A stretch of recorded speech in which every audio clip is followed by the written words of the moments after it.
My name is Weldon Wade. I'm an avid ocean advocate, diver, and community activist. Well, for me, what I love doing the most is bringing the community together. I love hosting beach cleanups and lionfish calling events, bringing businesses and the community in general together to unite for a common purpose, which would, in the cases that I'm involved in, is removing trash from the ocean. I mean, the ocean really connects us all, and connecting with people globally has been important to getting my message out there. It's just been a wonderful experience connecting with schools and students to talk about the problems that our ocean faces. And it's great to get together with other ocean heroes to talk about what we're doing and getting our message across. I believe one of the cornerstones to protecting the ocean is human connection and awareness. So the more people are aware of how important the ocean is to our health and our well-being, that's very valuable.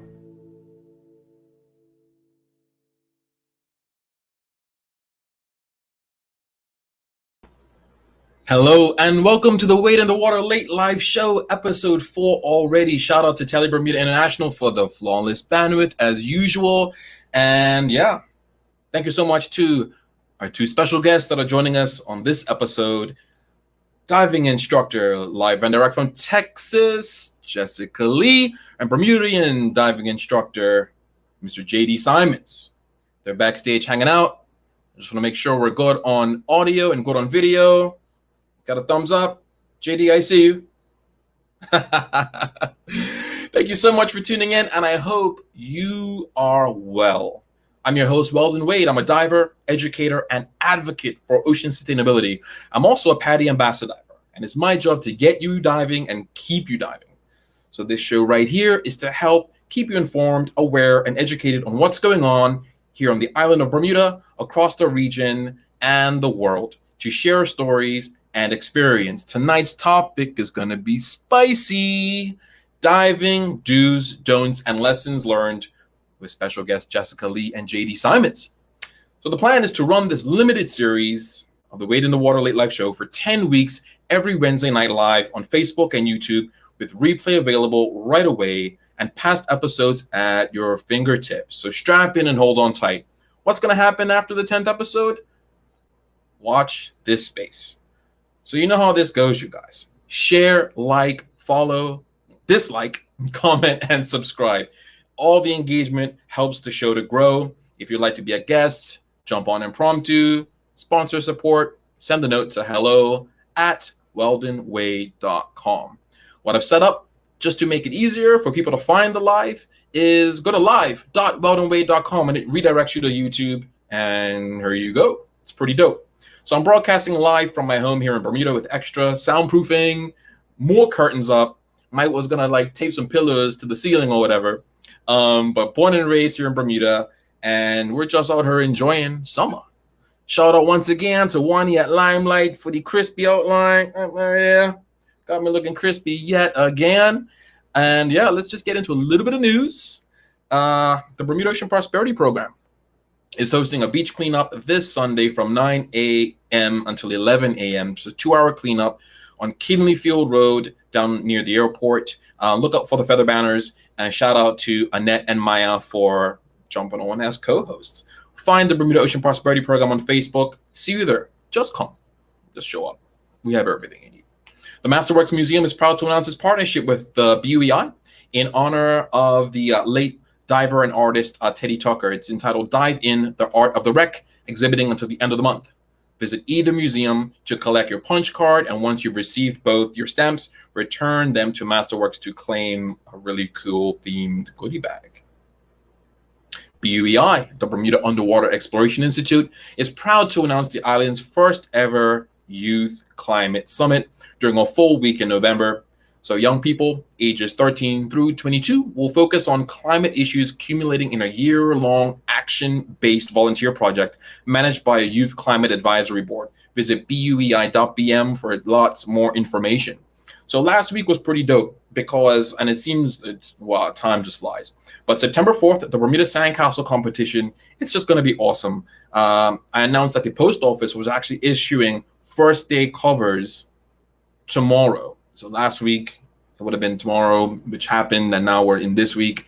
So So I went to the post office last Thursday, grabbed a bunch of first day covers featuring artwork from my high school friend, Hannah Emerson. I went to get mine and she was there. This is what the first day covers look like. If you can see that. Sand, castles. Now, JD, check it out. Hannah did a lionfish, a seahorse, a ship, and a hermit crab. Dope. I'm going to be giving a couple of these away. I wasn't really going to do giveaways. I was like, giveaways, I don't know. But yeah, we're going to do giveaways. I bought 10 of them. And, I was so excited that Hannah was actually there. I had her sign a couple first day covers too. So I'm going to get something framed up real nice. And I'm going to probably do this a little bit later on in the show. But for you guys that follow me on Instagram, you know that Bermuda Biscuits created my Instagram highlights icons into edible art.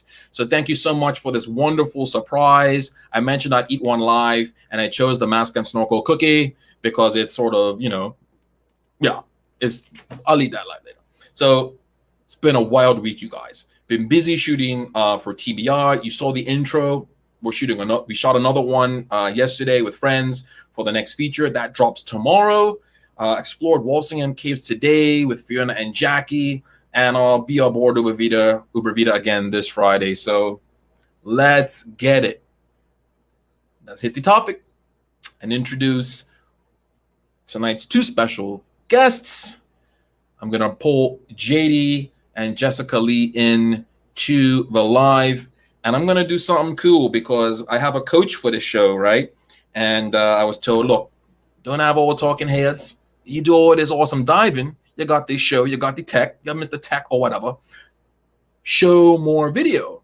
People they want to see what it's like underwater. They want to explore as best they can. And that's usually, for most people, you guys, it's, they like live through us. You know what I mean? So I'm going to put the headphones on, bring our guests in, and we're going to watch some video together. So let's do it. We got, boom, JD and Jessica Lee, finally, on the live. Let me bring this down. How you guys making out? What's going on, Weldon? You know me. Hey, it's been a while. It has definitely been a while, man. You know me. How's it going, Jessica Lee? It is good. It is good. All right. So I put these guys to task this week, you guys. I asked both JD and Jess to share with us tonight just a handful, 2 or 3 do's, don'ts, and lessons learned that they've picked up through their journey being diving instructors. I'll love to allow both Jess and JD to introduce themselves. But before we dive into the topic, I'm going to share some video. I haven't done this before live, so let's see how this flows. All right. So real quick, this is what Bermuda looked like today on South Shore. So I'm going to see how StreamYard collapses makes us small and makes the video big. You guys ready? Go for it. All right, here we go. Boom. All right. So this is JD. Where's this, sir? Looks like Jobson's Cove. Jobson's Cove in Bermuda. So I stood up on the rocks at Warwick Long Bay. I just thought it would be wonderful tonight. Or, if you're watching live, dope. If you're watching on the replay, this is what Warwick Long Bay and Jobson's Cove looked like earlier today. And that has frozen. That has frozen, right, guys? Yeah. Yeah. All right. What was I doing there? I don't know what I was doing there. All right. Noted. The next video I have is really cool. Let's hope it plays. This is snorkeling at Tobacco Bay, those back rocks. And I know these are fry, and people don't really give fry. They're like, they're just fry. But I love when you get these schools of fry with the sunlight coming in. This was just last week. Beautiful time. And I just love how this sequence cuts. You get the rays, and then you punch through a little bit of backscatter. And then she just clears right up.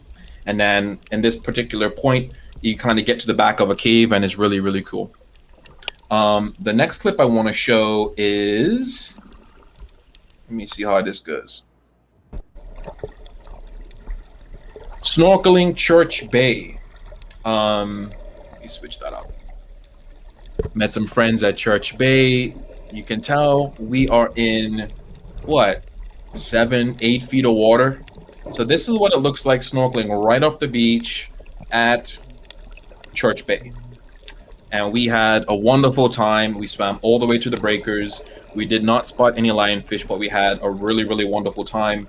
These are two young ladies that were visiting from Canada, and hopefully they love what they saw while they were here, and they plan on bringing a group back to Bermuda. So I'm going to just help them with logistics and get them settled in and whatnot. But we had a blast. Absolute blast. And now the last clip I want to show before we jump on topic was from like 3 days ago. And that looks like it's okay. It's thinking about it. So just when I snorkeled Tobacco Bay last week, JD, like there were about 8 schools of squid. Now those squid, because I've got the dome port on my rig, those squid are actually like 6 inches away from the dome. So I'm there and I'm like, wow, these things are gonna be like frightened away. But I just got closer and closer, and they were stuck sort of between my buddy and the dome. And they just, they didn't squirt ink and squirt away, so they weren't scared. And again, that school of fry, which I think is just so cool. And there's pilchards in there. There's like schooling yellow grunts in there. And then, yeah, most of the bigger fish, like the fish that would eat these, are hiding up in the shadows. We've scared them away. But this is a wonderful family I took out on Sunday. So this is kind of what my weeks look like when I got a chance to get out with people and share the wonders below with them.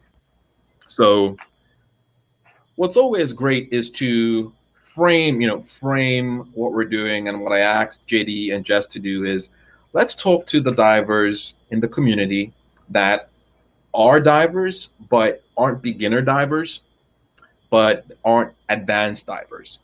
And in my opinion, that makes up such a large portion of people that take up diving as a form of recreation or a hobby. Certainly Jess, JD, and I have done more than that. We, gone pro to a degree and become explorers and advocates. And, so everyone sort of gets into it and then finds their own way. But we are 15 minutes into the stream, which is great. And yeah, JD, I'd love for you to introduce yourself to the audience. And again, if you're live, thank you so much for tuning in. And if you're watching on the replay, thank you so much. Click like, subscribe. JD, you're up. All right. So I'm JD, Bermudian born and raised. Been diving for a very, very long time. I believe first time I took a breath underwater was I was about 11, either 10 or 11. Went through the years just diving, becoming more of a professional. Now I'm a full-blown dive instructor. So yeah, that's kind of my background. JD, I wasn't sure, so correct me if I'm wrong. You're with the Bermuda Coast Guard, right? I am with the Bermuda Coast Guard. Let's talk about it, man. Let's talk about it. Coast Guard, it's a thing that like kicked off in the last 2 years or so, just because of COVID and everything, just kind of helping ensure safety and everything that goes around here in Bermuda, especially on the waters, just helping to police the waters and so on and so forth. So I joined regiment about 3.5 years ago, and then Coast Guard came in about a year ago now. So it's been really, really cool. I'm one of the bosun's mates, so I'm one of the primary drivers of the vessels up at Coast Guard. That's so cool, man.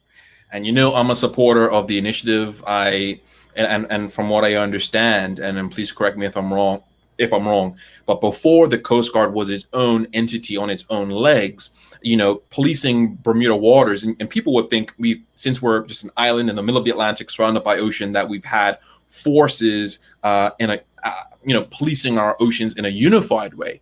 And until the Coast Guard actually became an entity, we had, fisheries wardens, customs officers, marine police, the regiment, sort of all these entities on their own, policing the water. So from what I understand, is the Coast Guard is a bit of a unification in a sense of those entities as a unified front.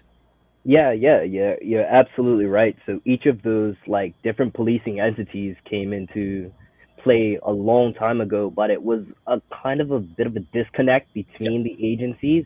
Yeah. So with us being here, we kind of are the bridge to the gap between like Right. fisheries and police and so on and so forth. That's cool. Yeah. That's really cool because and again, for the benefit of those watching the show, it's like certain entities have powers of arrest, certain entities don't.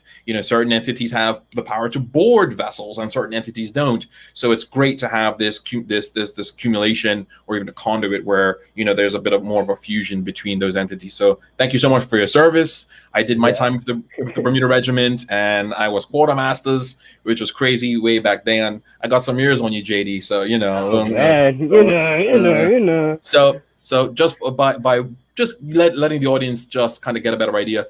JD and I were both, Bermudian. We're in this diving space. We are both on the same island.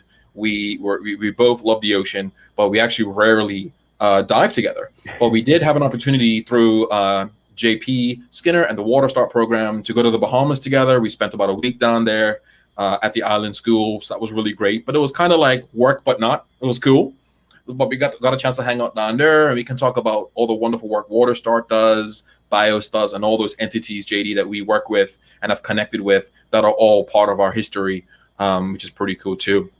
But now, JD, we have the wonderful Jessica Lee on the call as well. The amazing Jess Lee. Finally, Jess.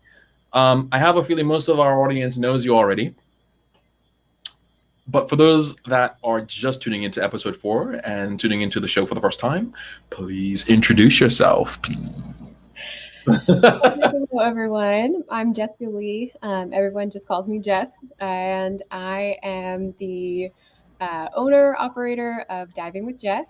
I'm a PADI Master Scuba Diver Trainer, and with Diving with Jess, I'm focusing on eco-focus, dive training, and travel. So my background's in marine biology. I am not Bermudian. I'm the only one here who's not. I was born and raised in Texas in the U.S., and that is where I'm currently located as well. I'm down near Galveston, so the little island off of Texas, so our coastal barrier island. And it's real pretty down here. Our water isn't quite as clear as Bermuda, but it's still beautiful. And same thing with JD. I've been diving for a long time. It's been about 18 years for me. This month, actually. Oh my gosh. Ha! That's so exciting. This month, it's been 18 years. So I just love it. Marine conservation is really, really important, and I love sharing that with others. So whatever it takes to get people in the water and exploring and all of that, I went the scientific route first before I went into become a dive professional. So that's how I got here. That's so cool. Thank you, Jess. And similar but different, Jess and I met on a liveaboard expedition that NOAA put together. It was a Lionfish Invitational back in 2019. Yeah. 2019. They invited a bunch of rock stars from the region to get on board the MV Fling. That's the name of the boat. And I flew into Texas for the first time, drove down to the coast, and boarded the Fling. And we spent about 5 days out in the Gulf of Mexico on the Flower Gardens Marine Sanctuary, doing science and culling lionfish, which was pretty dope. So that's how we met. And now here we are on the show. So let's get it. Topic of the evening, you guys. Diving do's, don'ts, and lessons learned for those divers that are in that sort of middle bit in their journey, right? So I think to frame it as well, I was thinking open water certified divers, but not yet master divers. I think sometimes in certain circles when we try to, put divers in certain categories, and we've all been there, we've got our leisure divers, our recreational divers, and then goodness, I remember as I worked my way up and diving was it turned into, during the summer, do 4 or 6 dives a season, and then you're like, maybe every weekend, then maybe every day, weather permitting, you kind of scale up. So you've got our recreational and leisure divers, and you've got your sport divers, and then, those that make it a career. So that group that's just sort of not yet, open water sort of, to me, is where that individual has made a commitment to start their journey in the certification route. And that's sort of the ticket, really the start of a step-by-step journey all the way up in the PADI system, or whatever agency you happen to be affiliated with. So you got your open water certification, you've done your e-learning, you've done your confined water dives, and you've done your open water dives, you've got your C card, you're in the family. Okay, cool. That was us once upon a time. For me, that was about 13 years ago. Jess was like 17 years ago. So we've lived. We've all gotten a bit older, a bit wiser. You guys are PADI instructors. You guys live, eat, sleep, breathe, drink this stuff. I took a slightly different route, but I've got some do's and don'ts as well. So JD, I'm gonna put you on the spot first. I'm gonna make you full screen on the show, and we can go however we want this to go. If you want to just share all your stuff in one go, but I love it to be a bit interactive. So Sure. yeah, I mean, if you can wing it, you did your homework. If you've got notes, that's cool too. But at the end of the night, I really want to have our viewership, go away with some really, really valuable nuggets of information that'll help them on their journey as they progress through the specialties and through advanced and rescue, and ultimately master diver, and maybe even go pro. But I feel, and I'm happy to have you speak on this. A lot of people do soak in this, I don't know what to call it, but in this specific point. And I think it's sort of a make or break. Some people do proceed and advance and do a little bit of do some specialties. But I think a lot of people do soak into this. So I'm happy to have a conversation about it. We can talk about it. Maybe I don't know what I'm talking about. So talk about it. All right. So I did do the homework, and it did take a lot of time to actually sit down and kind of figure out do's and don'ts, especially when I guess we can all agree that when we first started, there were certain things that were kind of hammered into us from the very start from our instructors when we were those times ago. Just the 3 do's, the list that I had was work on and master your buoyancy. It's very important. I can't stress that enough. That has never been stressed to me enough. Your buoyancy is so important, and we'll talk about that a little bit more. To go further, befriend or get to know professionals very well. Professional being anyone that's an instructor, DM, or even those individuals that have been doing it for so very long. Obviously, just like now, you could learn so much from those individuals. And then the last do that I want to throw out there, especially when you're new and you want to start investing in your own gear, do get to know your gear that you're investing in. It's definitely a lifesaver and everything going forward, and learn how to take care of it. It's nothing worse than showing up to a dive and you haven't taken very good care of your gear, and it just so yeah, mastering the buoyancy, befriend your instructors, and investments, and taking good care of your gear. I'd like to get your input on those 3 things. I'm happy to come at you with some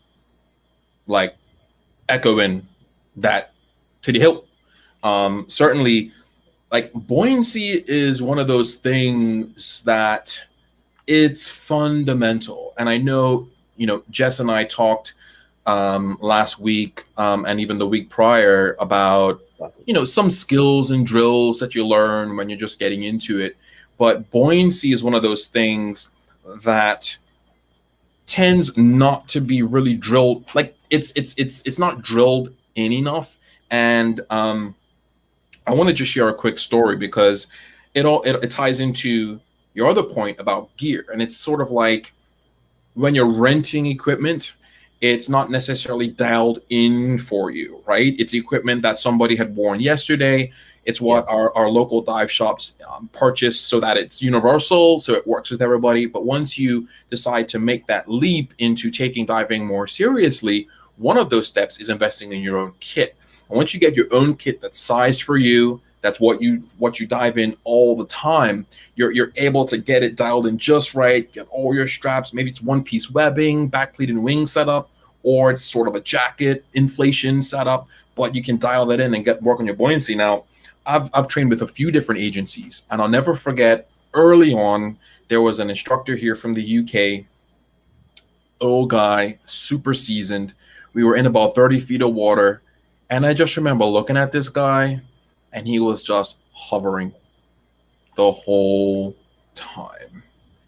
He had mastered his buoyancy, and we're going back 10 years, man, but I'll never forget this guy wasn't kicking, wasn't moving his hands, was motionless, and he was just able to control his buoyancy like a fish.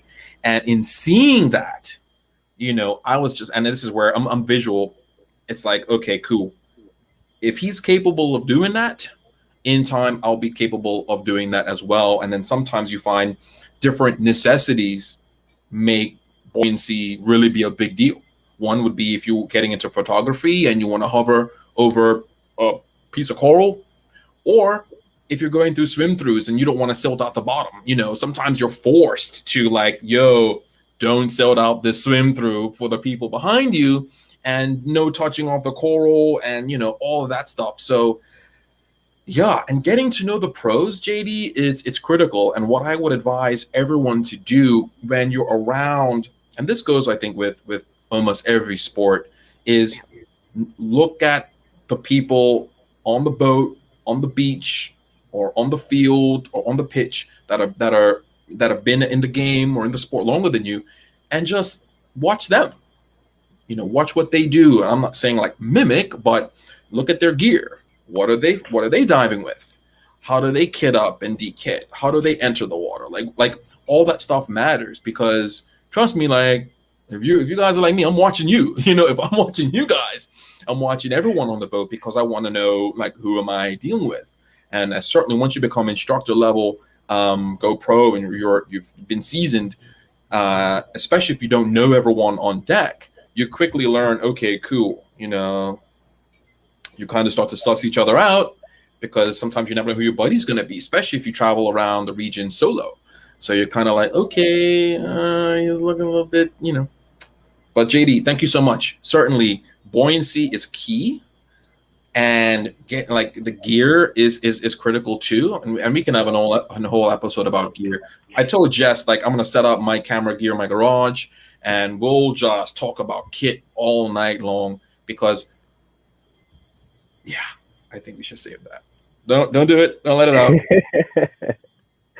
Thank you so much, JD. Jess, homework.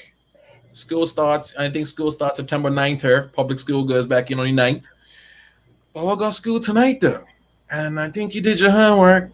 I'm ready. I'm ready for it. Yeah. So we want to talk about 3 do's for our open water divers. And real quick, I got to chime in, because we got people on the live. We got a little audience. Shout out to the one and only Chris Burville. Buoyancy and trim. Buoyancy and trim. Trim, guys, that horizontal profile. Yeah. So none of this here kicking like you're kind of running. Trim speaks to that. So yeah, being able to hover, using what you can, whatever you can, to stay hovered, and being able to control your ascent and descent, and trim for sure. Thank you so much, Chris. Appreciate you, bro. And we'll catch up on that project soon. Jess, do's. All right. Well, I love what JD said. It's so true whenever it comes to buoyancy. That's going to make or break your dive. It's so much more enjoyable whenever you have good buoyancy. It's going to be better for you. It's better for the environment. It's better for your air consumption rates. It's just all around a really important skill. So that's super important. But for me, one of those things is once you have the open water and you have that skill set, just trying different things and figuring out what you like whenever it comes to diving. So instead of, I think that's what helps that make or break of, am I going to stay in the sport or not? So taking the time to go to different dive sites and try out different things. Maybe if you've never done wreck diving, in Bermuda, there's all the wrecks to dive. So going with someone who, like an instructor, taking a course, or just staying on the outside and just checking it out and seeing if you like it. There's so many different aspects of diving. So trying them out and seeing what piques your interest. You never know what's really, is it going to be photography? Is it what's going to really pique your interest and keep you in the sport and keep you active? So I think that's really important. One of the other things is making sure that whenever you do purchase your dive gear, I always recommend going to a local dive shop to get fitted. I've had a lot of students who come in and they've purchased online, which I'm not saying that all online dealers are bad, but if you don't purchase through a reputable dealer, and you aren't getting fitted by a professional, a lot of times what happens is you have gear that doesn't fit you quite right. So your mask, your fins, a lot of times, fin straps break, that type of thing. And I've had a lot of people who they end up spending more money because they bought the inexpensive equipment online that they'd never tried on before, ends up not fitting them properly or breaking. And then they end up purchasing it from their local dive shop where they get quality equipment that fits them and has been fit to them by a professional. So I think that's really, really helpful. And it saves you money in the long run. And the other one is to do your research before you travel. So if you are into dive travel, which I very much am, I love to travel, figuring out where you are going, if you're trying to see a specific animal maybe, or if you like certain climates, doing your homework before you go, making sure that, oh, well, I heard Mexico's great for whale sharks, but you don't go to the right place or the right time of year, you might be disappointed and it might discourage you from coming back. When, just doing a little bit of homework or working with a professional who does travel a lot, kind of help you out and help you base off of what it is that you're looking for, what it is you want to do, finding a location to go diving that matches up with that. Oh, I was actually looking at my cookie here. I was looking at my mask and snorkel cookie, and I was thinking, do I come back on camera eating the cookie? I was like, no, once it's sitting in the background. just like I was gonna do that. I was like, oh, I don't know. So I'll save that for another moment. But Jess, just to quickly recap. So you touched on buoyancy. You touched on purchasing the right kit, getting the right fit, and saving money by not having to reinvest, and then researching before you travel. And certainly, all of those are important. I think that the person that we're speaking to tonight on this show is likely looking to invest in kit. You've got your certification card. You've done your e-learning. You've done your practicals. You've got your card. You've probably done a couple of social dives where you're not doing anything but following your guide, asking a couple of questions. So now, as I believe about that time where your instructor or your peers or your social circle, your the other people in your pod are like, okay, it's time to get your own kit. That way, you're not having to rent kit from the shop. You've got your own and you're dialed in. And I definitely agree. I mean, JD and I touched on this with his dues. Is once you get your own gear, especially the right gear, you're able to dial that in nicely for you. So, and it's, we can put it out there. Scuba diving, like many other sports, is an expensive sport. Owning your own kit definitely has its benefits. You can take it with you, it fits, and as you start to train, where all your D-rings are, how your weight pockets go. And certainly while you're doing your training, you probably have a weight belt, whereas when you get your own gear, you have integrated weight pockets. I've let the cat out of the bag. I didn't want to dive into the gear much, but it's hard not to, because this demographic of diver, which we all were once, this is where I bought my first BCD, and I did get fitted here. Then I made some decisions and actually purchased online, and I still have that set up to this day. I fly a different rig now, but so let's take ourselves back, you guys, in terms of this time in your journey, and taking into consideration the dues you've just shared, and having a bit of a think about the don'ts and how the don'ts sort of correlate with the do's. And I got a couple already where, and Jess, you kind of hit on it already, right? Like, don't get the wrong kit. But let's try to, give our audience a bit of diversity and think about, lessons learned as well, as do's, don'ts, and lessons learned. But JD, I'd love to get your 3 don'ts that you've put together for us. I'm so keen because it's often we celebrate our wins and we love to talk about the great stuff. But I really want to flesh out for the benefit of our viewership the don'ts, like those mines, those the trip wires, the pillars. Address those because Jess, you just hit on this. Like, I often find this is where people will fall out of the sport because of stepping on a couple of these proverbial landmines, especially if you find you get taken in the wrong direction, or you don't have the right guidance or mentorship, or you're having a hard time finding a buddy. Like, there's all these little things that I find when you're just getting into it. Again, you've got your certification card, you're excited about it. Let's talk about some of the don'ts. JD, did you want to go first? Yeah, we can do that too. I'm So, game. All right. So don'ts.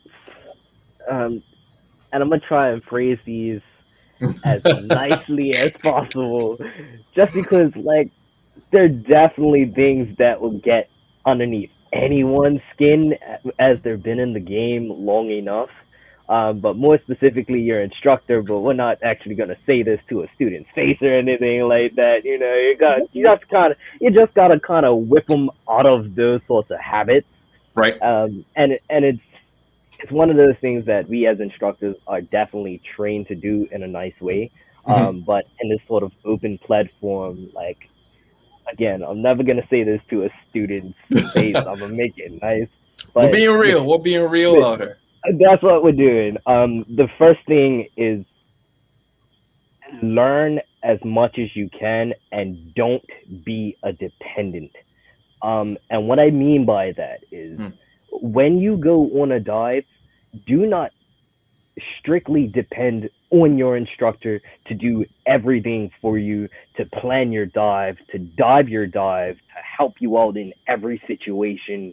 Like, yes, that is our job as an instructor. That's what we are trained to do to a certain extent.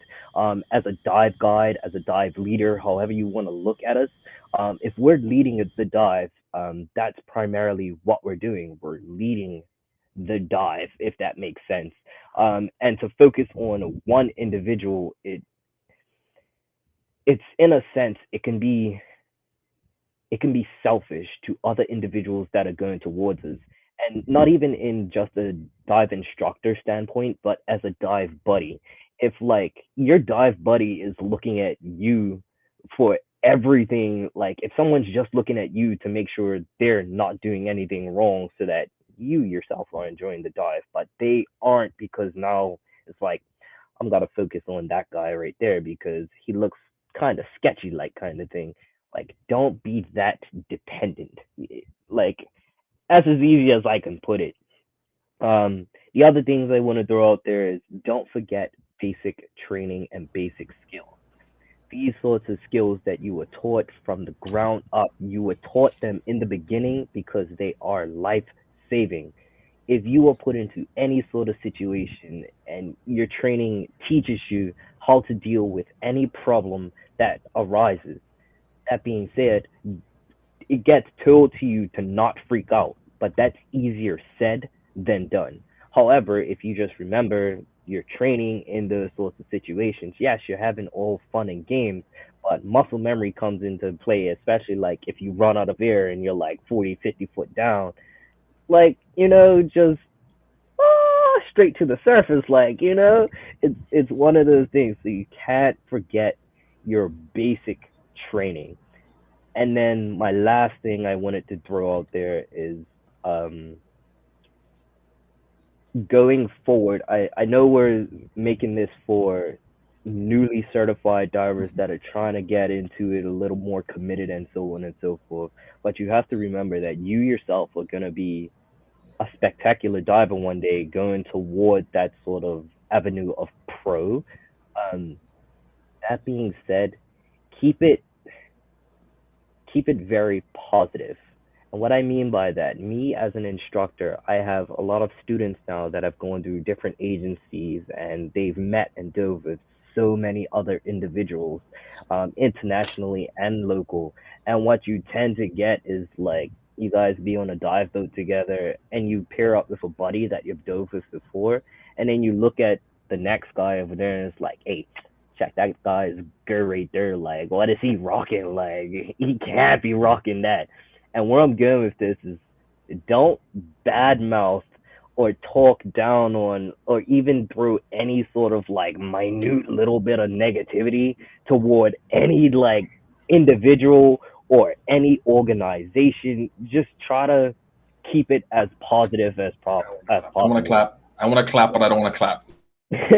Like, you see where I'm coming from with this. Like, even if it is something that you don't necessarily, I don't want to say you don't like about the person, try to keep it positive. Look at the great things that that guy's doing.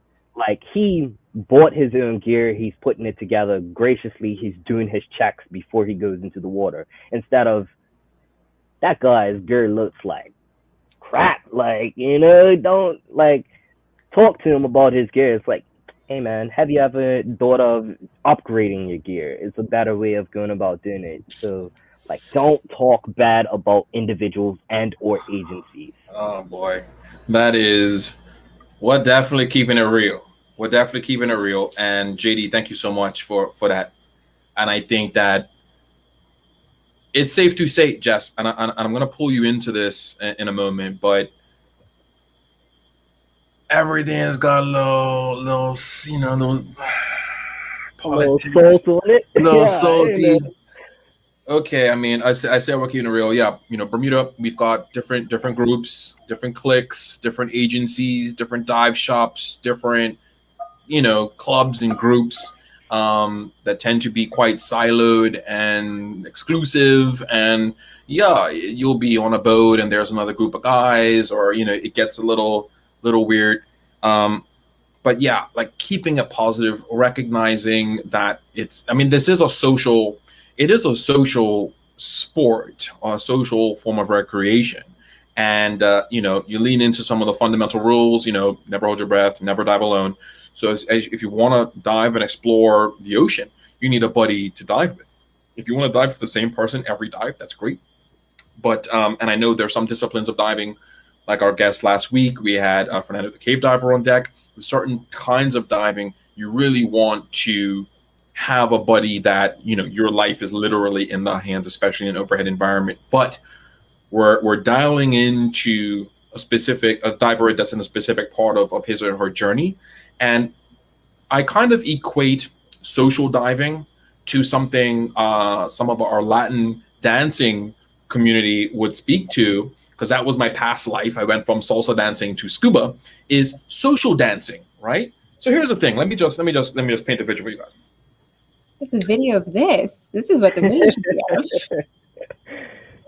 You want to learn salsa dancing, you find a partner, and that's your one partner social dancing. You take classes with that partner, you social dance with that partner, you perform with that partner. That's dope.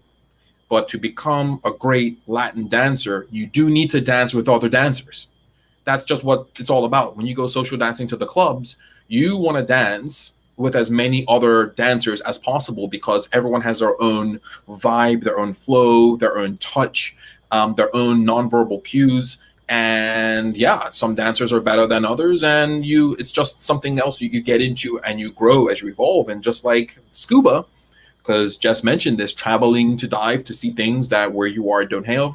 Yeah, I travel to LA, New York, Toronto, Atlanta for the flavor invasion, and every place we travel had different styles. New York, you'd be on 2 and on 1, and you're dancing on beat, and it's wild. But scuba, I find, is quite similar. And at this level of diving, when you're you're open water diving, and you want to get out there, it's great to just dive with as many different people as possible, as many different like agencies as you can. And yeah, there are times where you're diving with a non-PADI certified diver, or you're diving with a seasoned diver or a beginner diver, or maybe they dance on one where you dance on two magic, and you can kind of switch between the different dance styles, right? So yeah, here's magic. Magic knows where I'm going with this. So, here's what I say, you guys, and JD, we'll have a conversation maybe on another show where we do a deeper dive into this, but dive with everybody, dance with everybody, right? So in Bermuda, we've got a few local dive shops and a club. Go out with Blue Water, go out with Dive Bermuda at Grotto Bay, go out with Dive Bermuda at Fairmont, Southampton, go out with Deep Blue, see what the BSAT guys are up to. Go out to the social events once, things kind of settle and we have those socials.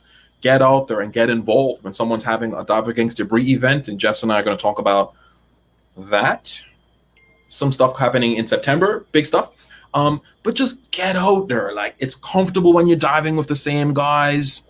I know what it's like. I've been there. And it's great when you're all in unified kit. You got all the hand signals. You're counting with your palm and the top of your hand, and you're fancy like that. You all got like matching like sheer water computers. That's cool. But the day is gonna come where you may travel on business to Cozumel and find that you're partnered up with someone that doesn't even speak English. That's with another agency.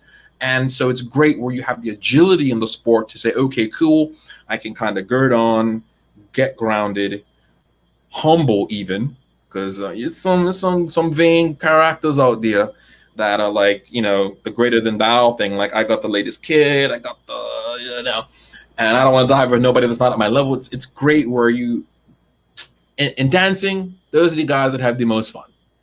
The instructors that can dance with the beginners and look dope, and the beginners that are keen to dance with the instructor. So I do love to bring the two worlds together, because I just think it's quite relatable, and those are the lives that I've lived in my journey. JD, love the don'ts, and that last one is big, because it gets clicky. We know this, right? Yeah.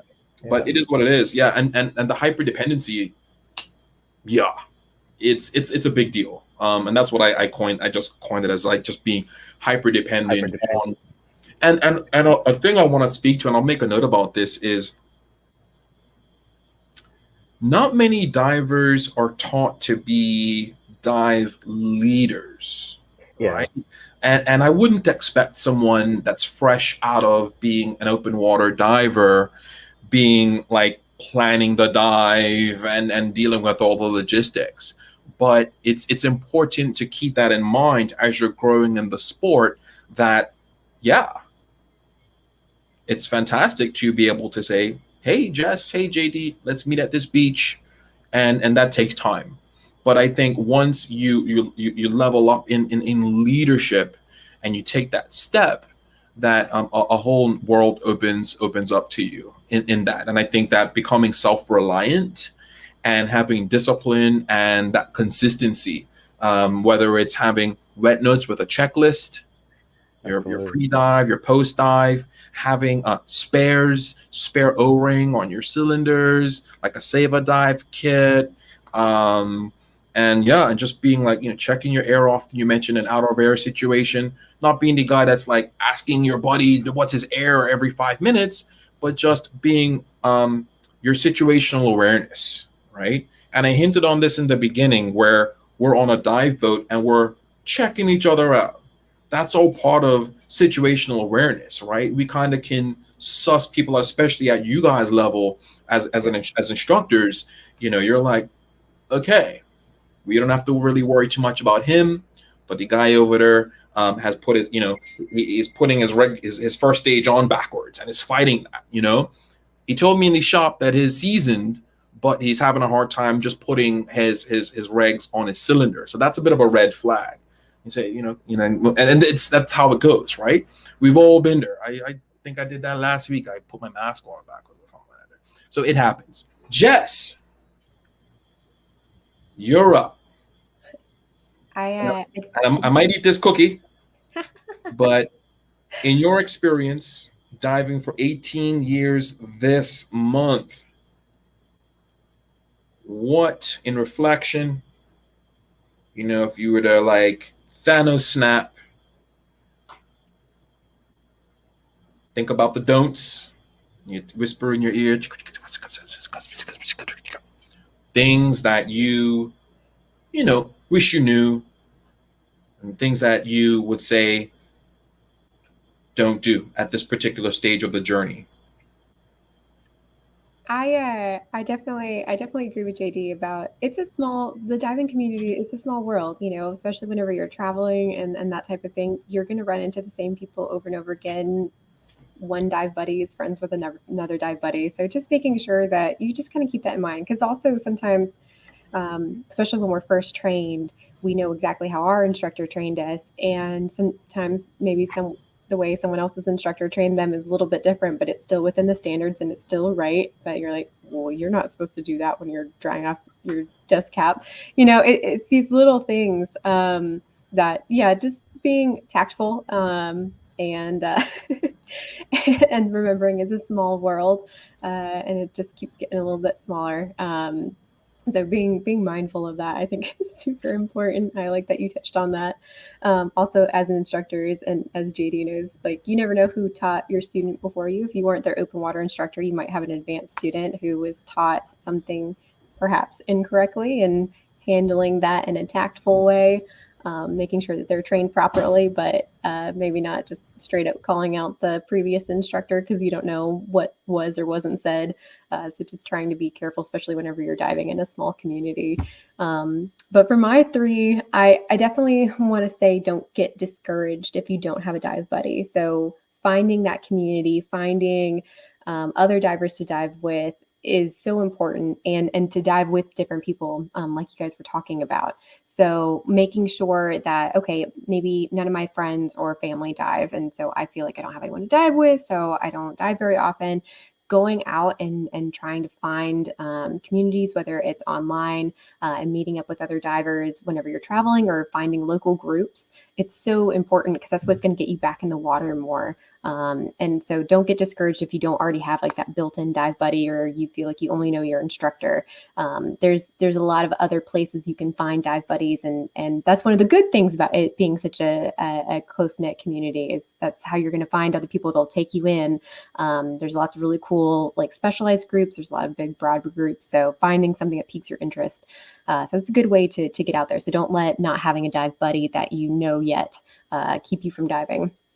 And then the next one is making sure you're diving within your training. So before on my do's, I said, try different things, get out there, figure out what you like, but make sure you're doing it in a smart way. So I want to try wreck diving, but I've never wreck dove before. I'm not just going to go out there. That's something that it's an overhead environment. It's outside, my training if I've never taken a wreck course. So making sure that I'm smart about it. So going out with a guide or taking the wreck course. So making sure that I'm still diving within my wheelhouse. So I have these skills. I have my open water skills. Maybe I've taken advanced, maybe I haven't, but making sure that I am either diving within my training or I'm taking those next steps to get the training to do the thing that I want to do. So it's not saying don't wreck dive. It's saying make sure that you have the proper training and you go with someone who also has the proper training whenever you do something like that. So that way you both have a fun, enjoyable experience. And I think that's really important to make sure, because sometimes people want to zero to hero without taking those appropriate steps and building that skill set, that toolbox, that muscle memory, and it's super, super important. So make sure you're diving within your training. And then the last one is, remember, you can dive local. So don't think that you have to travel, especially like right now, sometimes it's more difficult to travel, and making sure that look for those local dive spots. So whether you live in Bermuda or Texas or the middle, and you're landlocked in the middle of the United States, you can find local places to dive to keep you from getting rusty. So don't let the fact that maybe traveling is out of your grasp right now keep you from diving. So there's a lot of really cool, especially if you get with a local dive club or group. A lot of times there's cool lake dives for people who are inland. There's cool shore diving. Even, wherever you're going.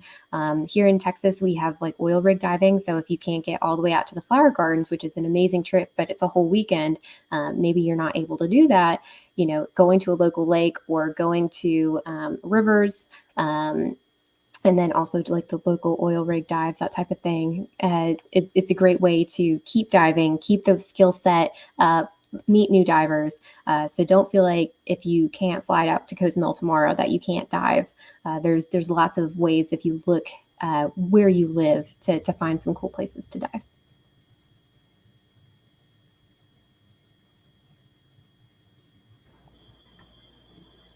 Absolutely. And I'm thinking, because knowing your limits and diving within your limits is certainly something that can be a sort of a dare I say, like a life or death type of situation. Yeah. I advocate for, the social diving, getting around as many divers as you can, expanding your social circle. And that does come to play quite a lot in, the forms of diving where you're harvesting. So whether you're hunting lobsters here on island or anywhere around the region, or even hunting invasive lionfish, you tend to, be around, especially when people have got the thirst for blood. I'm not the hunter that people may think I am. In fact, if you look at the stats, I've probably reported some of the fewest numbers of lionfish on the books, because I'm not that hunter guy. Chris Cabral and Mark Atterbridge, and I'm dropping names, but those are the guys that have a passion for conservation of the reef, as well as culling the invasive species and eating them to beat them wholeheartedly. I think we all have a role to play in that specific space, but I don't want to digress too much to say that pushing yourself and pushing you beyond your limits can be quite dangerous. And we'll see certain rock stars in the space doing all kinds of wonderful, dope things for the gram sometimes. Know your limits, plan your dive the plan, and recognize that, some of these people that you see online or you hear stories about, some of them have been diving for well over a decade. Some of them have been diving for about 6 months. And some of these experiences you may see in the paper or on social were just random things that they just happen to get lucky. Or in the case of, and I mentioned this before, and I'm okay talking about it, is you have free divers such as the late Dr. Neil Burney, who was out there on Remembrance Day 2014, I believe, if I remember correctly, diving deep for pots, and experienced shallow water blackout, and unfortunately lost his life right off Horseshoe Bay. So being just mindful, again, safety first, that situational awareness, never diving alone, never holding your breath, and enjoying the journey as you progress.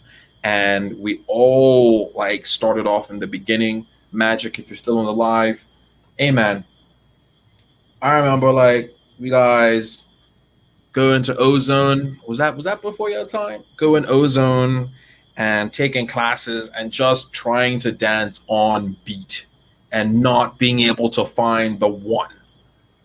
It's I remember that. And with scuba, I remember taking my first breaths, being on my knees, and the pudding wives, right, are coming around. We've kicked up the sand, so the pudding wives are coming around looking for something to eat, and it's wow.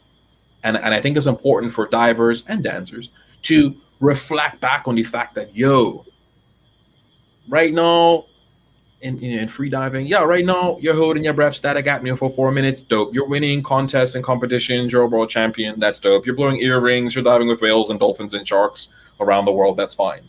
But remember, there was one day where you couldn't hold your breath for more than 30 seconds and you had no idea how to blow an air ring, right? So it's a lot about being grounded, being humble, and recognizing we all had to learn how to crawl, walk, run, fly. and dive.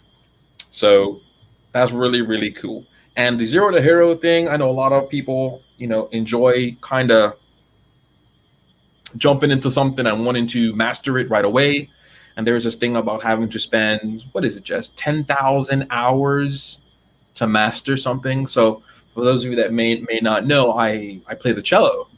And for sure, to master those four strings takes a lot of time. Now, I'm not going to say you need 10,000 hours of bottom time to become a great diver, but I don't subscribe to the whole, okay, I just did a Discover Scuba Diving trip last weekend. Let me fly to Honduras and become a diving instructor in a month, right? Um, Shout out to those of my friends that have done that. I'm not saying this to be disrespectful. I'm just saying to go literally from taking your first breaths to then becoming an instructor in a month is quite a rush, and you may unknowingly be putting yourself and others at risk. But that's just how I feel. Um, as we move towards the end of this broadcast, beautiful people, I'd love to touch on some lessons learned. So this isn't actually like a do or a don't, just a couple of lessons that you've learned that can certainly benefit our viewership that are in that space of, I got my open water certification. I'm not yet a master scuba diver. I got that journey to complete before I get that master card. Yeah, what lessons have the three of us learned that can really, really help us save time, save money, but in a safe and sustainable way? Yeah, JD, you're up. Like, All right. So, um, just I guess it goes back to being or look into finding a community base. And what I mean by that is, like, I've been diving or been out with Weldon many a times when Weldon used to put on dive series, going John Smiths and stuff like that. John Smith's Bay to do a little bit of lionfish hunting. Like, I don't know how long I've known Weldon, but Weldon's been a key factor in my ability being in the community, and has introduced me to so many different dive instructors. And I'm saying this to say, being a part of that community, it's allowed me to progress further. I'm one to learn from everyone that I dive with, rather it be a new student that I'm teaching. I am forever always learning going forward.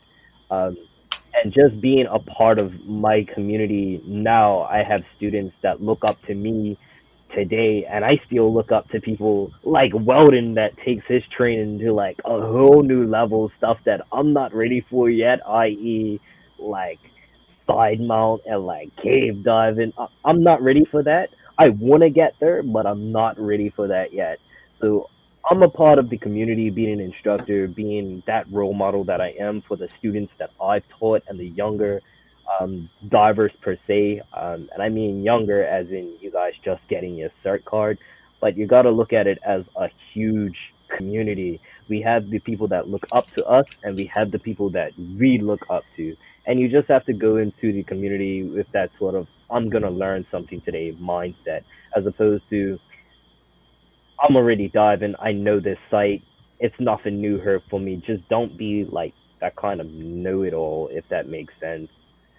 Like, learn from your community, be engaged with the community. I know it's hard, like Jess said, to find that sort of community, but don't let that discourage you. The more you actually get out there and dive with different individuals, you yourself can form a community, just like Weldon is doing right now. Like, I have never been to Texas, never dove in Texas, but I for sure am following Jess, like, and Weldon's just that beacon in that sort of community, and hopefully we get Jess here to like experience this whole thing. Be a part of the community and go in learning what you can, and just be a beacon for that learning. JD, man, I appreciate you. And I'll go on record on this live to say that when I wake up any morning and I'm inspired, I think about like what inspires me to do what I do. It's you. It's you and Bermudians and people around the world that I look at as young, passionate, tenacious, energetic, and keen to put eyes on the water and to inspire the youth to get in there and do it as well, man. So I appreciate those words wholeheartedly, brother. And it's I've taken pauses from doing different things in the community with a bit of hope that someone else would sort of step into the shoes. I look at initiatives, running in perpetuity, and when I pause, my ocha. So mentorship and coaching and being able to facilitate community-based events is a cornerstone of what I've been doing for 10 years, JD. So I started Guardians of the Reef 10 years ago. So looking to expand that. But thank you so much, man. I look to you for the energy, and I've been following your journey for a really, really long time, as I've been following Magic's journey. And then I look to Chris Burville and I get inspiration from him with everything he brings to the space. And certainly we could name names, certainly Quay, Chris Flo, Kyla. It's such like the thing is, even though we might not dive with each other all the time, Jess, we're on a 21 square mile island with about 63,000 people. Everybody knows everybody. There's only like 6 compressors on the island. So you got to get your tank filled somewhere, right? There's like 2 retail stores, maybe 3-ish. If you need to get like an emergency pair of fins, there's not too many places you can go. So we cross paths one way or the other. And in fact, when it's hunting season, there are certain spots where we're crossing paths. Like one group of guys are coming out, and another group of guys are going in. So, it is good. And that sort of speaks to just, putting some differences aside, not everybody's going to like everybody, but, the ocean does connect us all. And whether we like it or not, especially in the conservation side of things, we're all fighting a common enemy, whether it's marine debris or invasive lionfish or doing science, looking for black band disease, white band disease, doing baselines on reef, looking for bleaching, looking for other invasives, not just lionfish. So there's so much citizen science that can be done too. But certainly, when we each wake up, we open our eyes at the beginning of the day. And if you're like me, you're just thankful for a new day. Thank you for the ability to do the things we are able to do, and just being professional and doing our best. And for me, it's just trying my best to show up, be my best self, live my best life, and inspire the next generation to do that too. So there's a lot that interweaves into it, because diving, whether we like it or not, is very, very social. And just before I tap into you and your lessons learned, it's like, imagine just, going for a solo dive. Let's say everything was going fine. You're on a solo dive and you see something amazing. It's so much better if you've got another human in the water with you to share in that experience. And when I think about the most memorable experiences I've had on the water, they've all been snorkeling or free diving, so without scuba at all. And the people have made the story like even better, right? Whether it's swimming with sharks, dolphins, or whales, it's the people that you're with too. So it's not so much about like, don't dive alone for the safety. It's just like, enjoy the experience and enjoy this wonderful, like, it's just, we're in a world that we really, I don't think it's not natural, really. We're on this apparatus, we're breathing from a tank of compressed air here. We don't really do nitrox unless you know a guy, and you're down in this environment, 60 feet down, looking around. Let's say 80, JD. Let's go to 80. We're at 80 feet, looking around. It's like, this is really amazing. And even if you've been to the same site over and over, you never really know what you're going to see. And, you're probably with somebody new. They're seeing it for the first time, especially in the instructor space. You're with new people. So you're seeing their eyes, especially if they've got like a clear silicone mask and lights up their eyes and you're looking at their eyes, they're seeing things for the first time. And it's just really, really beautiful. So sorry for the doing a little digression there, but that's very, very, very powerful, JD. Thank you so much for sharing that. Inspire, and I'm all about ownership, leadership, inclusion and diversity. So, shout out to all of our local dive operators that are doing their best. This is crazy times for this industry right now globally. I don't want to, pretend that that's not the reality. Things were tough BC, right, before COVID. Now it's like, holy cow, it's tough. But I do my best to support all the dive shops as much as I can. Shout out to Big Dane Robinson at Deep Blue, down in St. David's, who's a new shop too. So there's all kinds of things going on. And it's great to have Dane back, who I've never met. It's funny, when I got into scuba, he had Deep Blue on North Shore, and he shut that down and I believe moved away. And he's just come back. So it's pretty cool. I'll meet Big Dane soon. He has a compressor, so you got to know what the compressors are. Jess, lesson learned. One lesson or as many lessons as you'd love to share, recognizing it's 10 after 10 over there. 10 after 10? No, 10 after 9. Okay. Yeah. It's only late with JD and I. It's past my bedtime. But some guy decided to do a late live show for some reason. I don't know. Some guy. I don't know. So for me, I think it's taking that ownership. So setting aside your ego and realizing, like you guys were saying, you can learn from anyone. So you can learn from your instructor. You can learn from another diver who's at the same level as you. But then not just setting aside your ego, but taking the time and the ownership to become more self-reliant, to become a little bit of a leader. So even if you're not in a technical leader role, so you're not a dive master, you're not an instructor, but those steps to get there, those steps to become a more dependent, reliable diver, building your own Save a Dive kit. And we can talk about that whenever we talk about gear later. But having your own Save a Dive kit versus being the diver who's asking other people for stuff, there's nothing wrong with that. But whenever you take that, for me, that was huge, especially since I was so young when I started. It would have been really easy for me to always just rely on a parent or rely on other adults on the boat. But once I started taking that ownership, and that's kind of what helped nudge me along, I didn't become an instructor right away. It took years and years.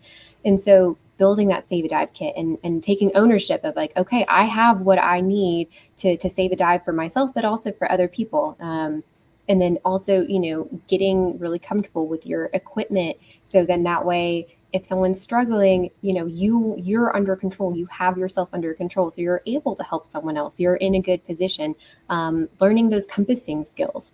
So that was a huge step for me in becoming a more confident and independent diver, where I, instead of relying on someone else to know where the boat is or to know how to get back. And here in Texas, a lot of times we dive in lower visibility. And so having that ability to know how to get back to where I came from and taking the time to learn those compassing skills. We touch on them a little bit in open water. You learn a little bit more whenever it comes to taking navigation course or advanced. But getting that where, okay, I know how to get back to wherever it is I'm supposed to go to. I know how to compass to where the dive site I want to go to.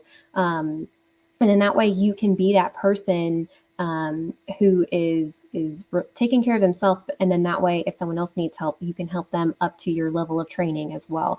And I think that's really important because it's those little things that help you start getting into this leadership mindset. So no one's expecting you to be leading the dive or anything like that, but just taking that moment. And then that way, whenever it is just you and your dive buddy, maybe you're not diving with a dive professional, it's just you and your buddy, getting comfortable learning how to set up all of the equipment that you're going to need, both in the water and on land, getting comfortable planning your dive and diving your plan. All of those things help you grow and become a stronger diver. So then that way later on, as you take more classes, as you grow, you never know where it's going to lead you. I put off becoming an instructor for a long time. I went the scientific route and that's what I wanted to do. And I really, really enjoyed it. And I enjoyed diving for work. And now I get to share that with other people. But the reason I was ready to is because of all of these steps along the way of taking, just as I was comfortable And sometimes as you're not comfortable, sometimes you get put into situations where you do grow and you take on that leadership role in a certain situation, but taking those little steps to get there, and making sure that you never know where your career or your path is going to take you. So it's those types of things that'll help you get there. Wow.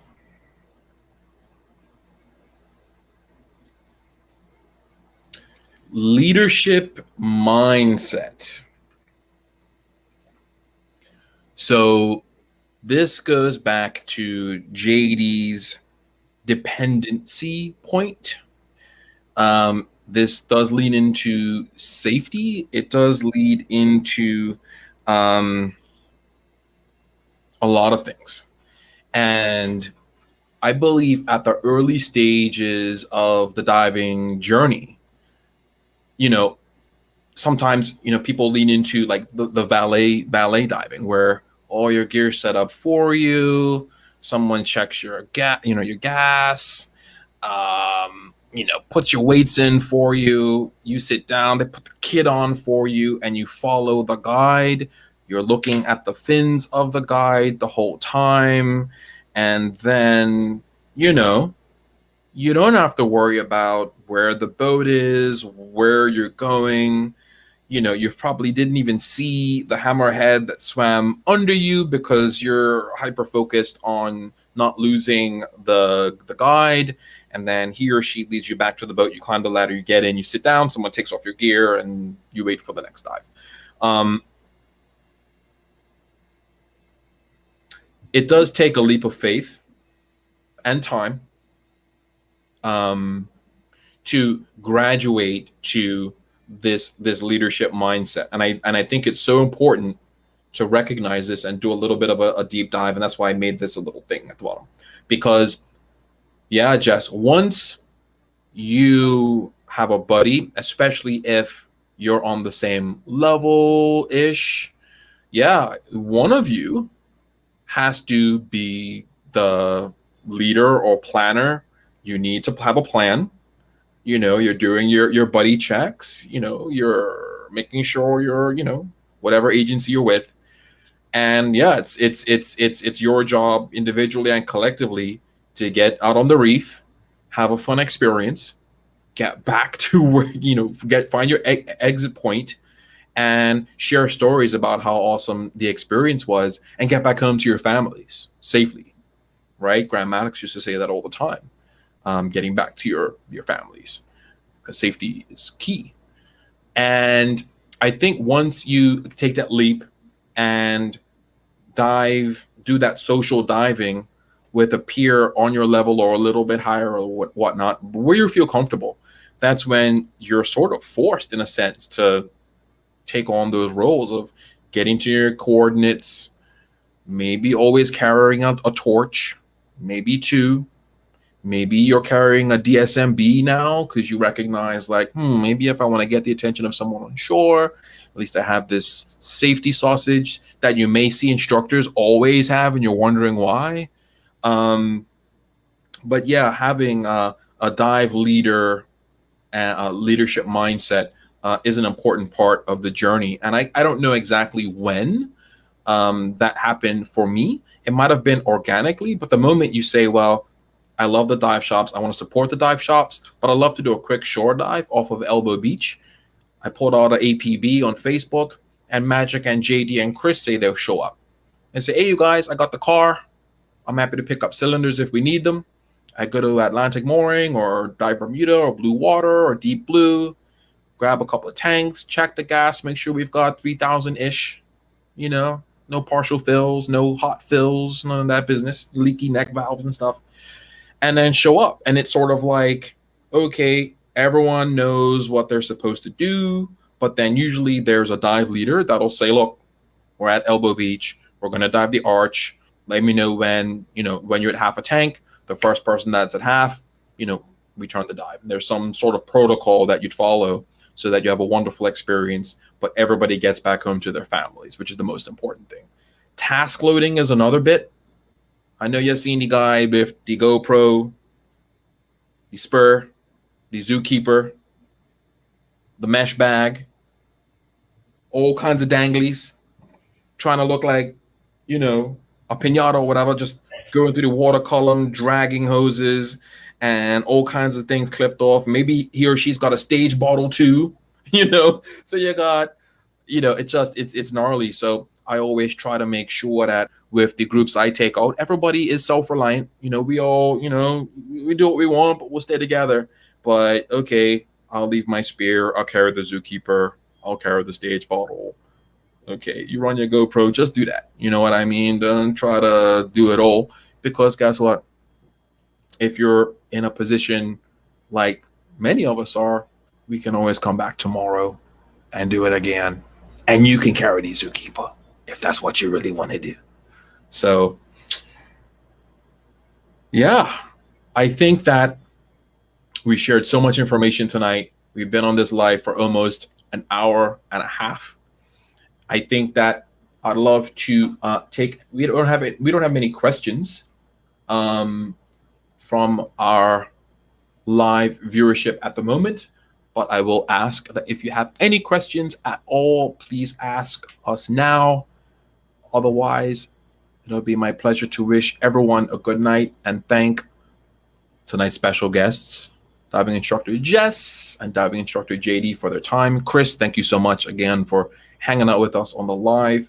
The viewership is kind of bumping up tonight. 36 people on the Facebook stream and 4 people on the YouTube. Holy cow. What's going on?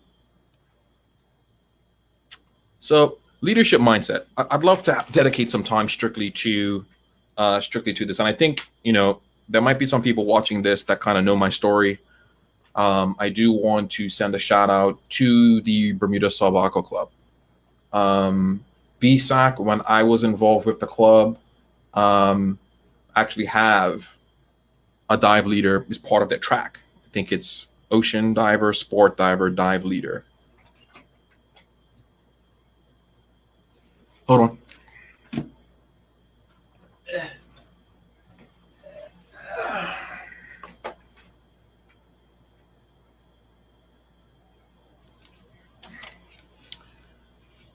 I'm agency diverse. I promote that. I'm a PADI ambassador diver, so PADI, yay.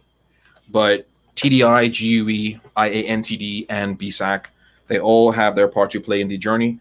And BSAC actually have a dive leading book and a dive leading course. And this is where I really cut my teeth in being able to, JD, bring the community together in a safe and organized way.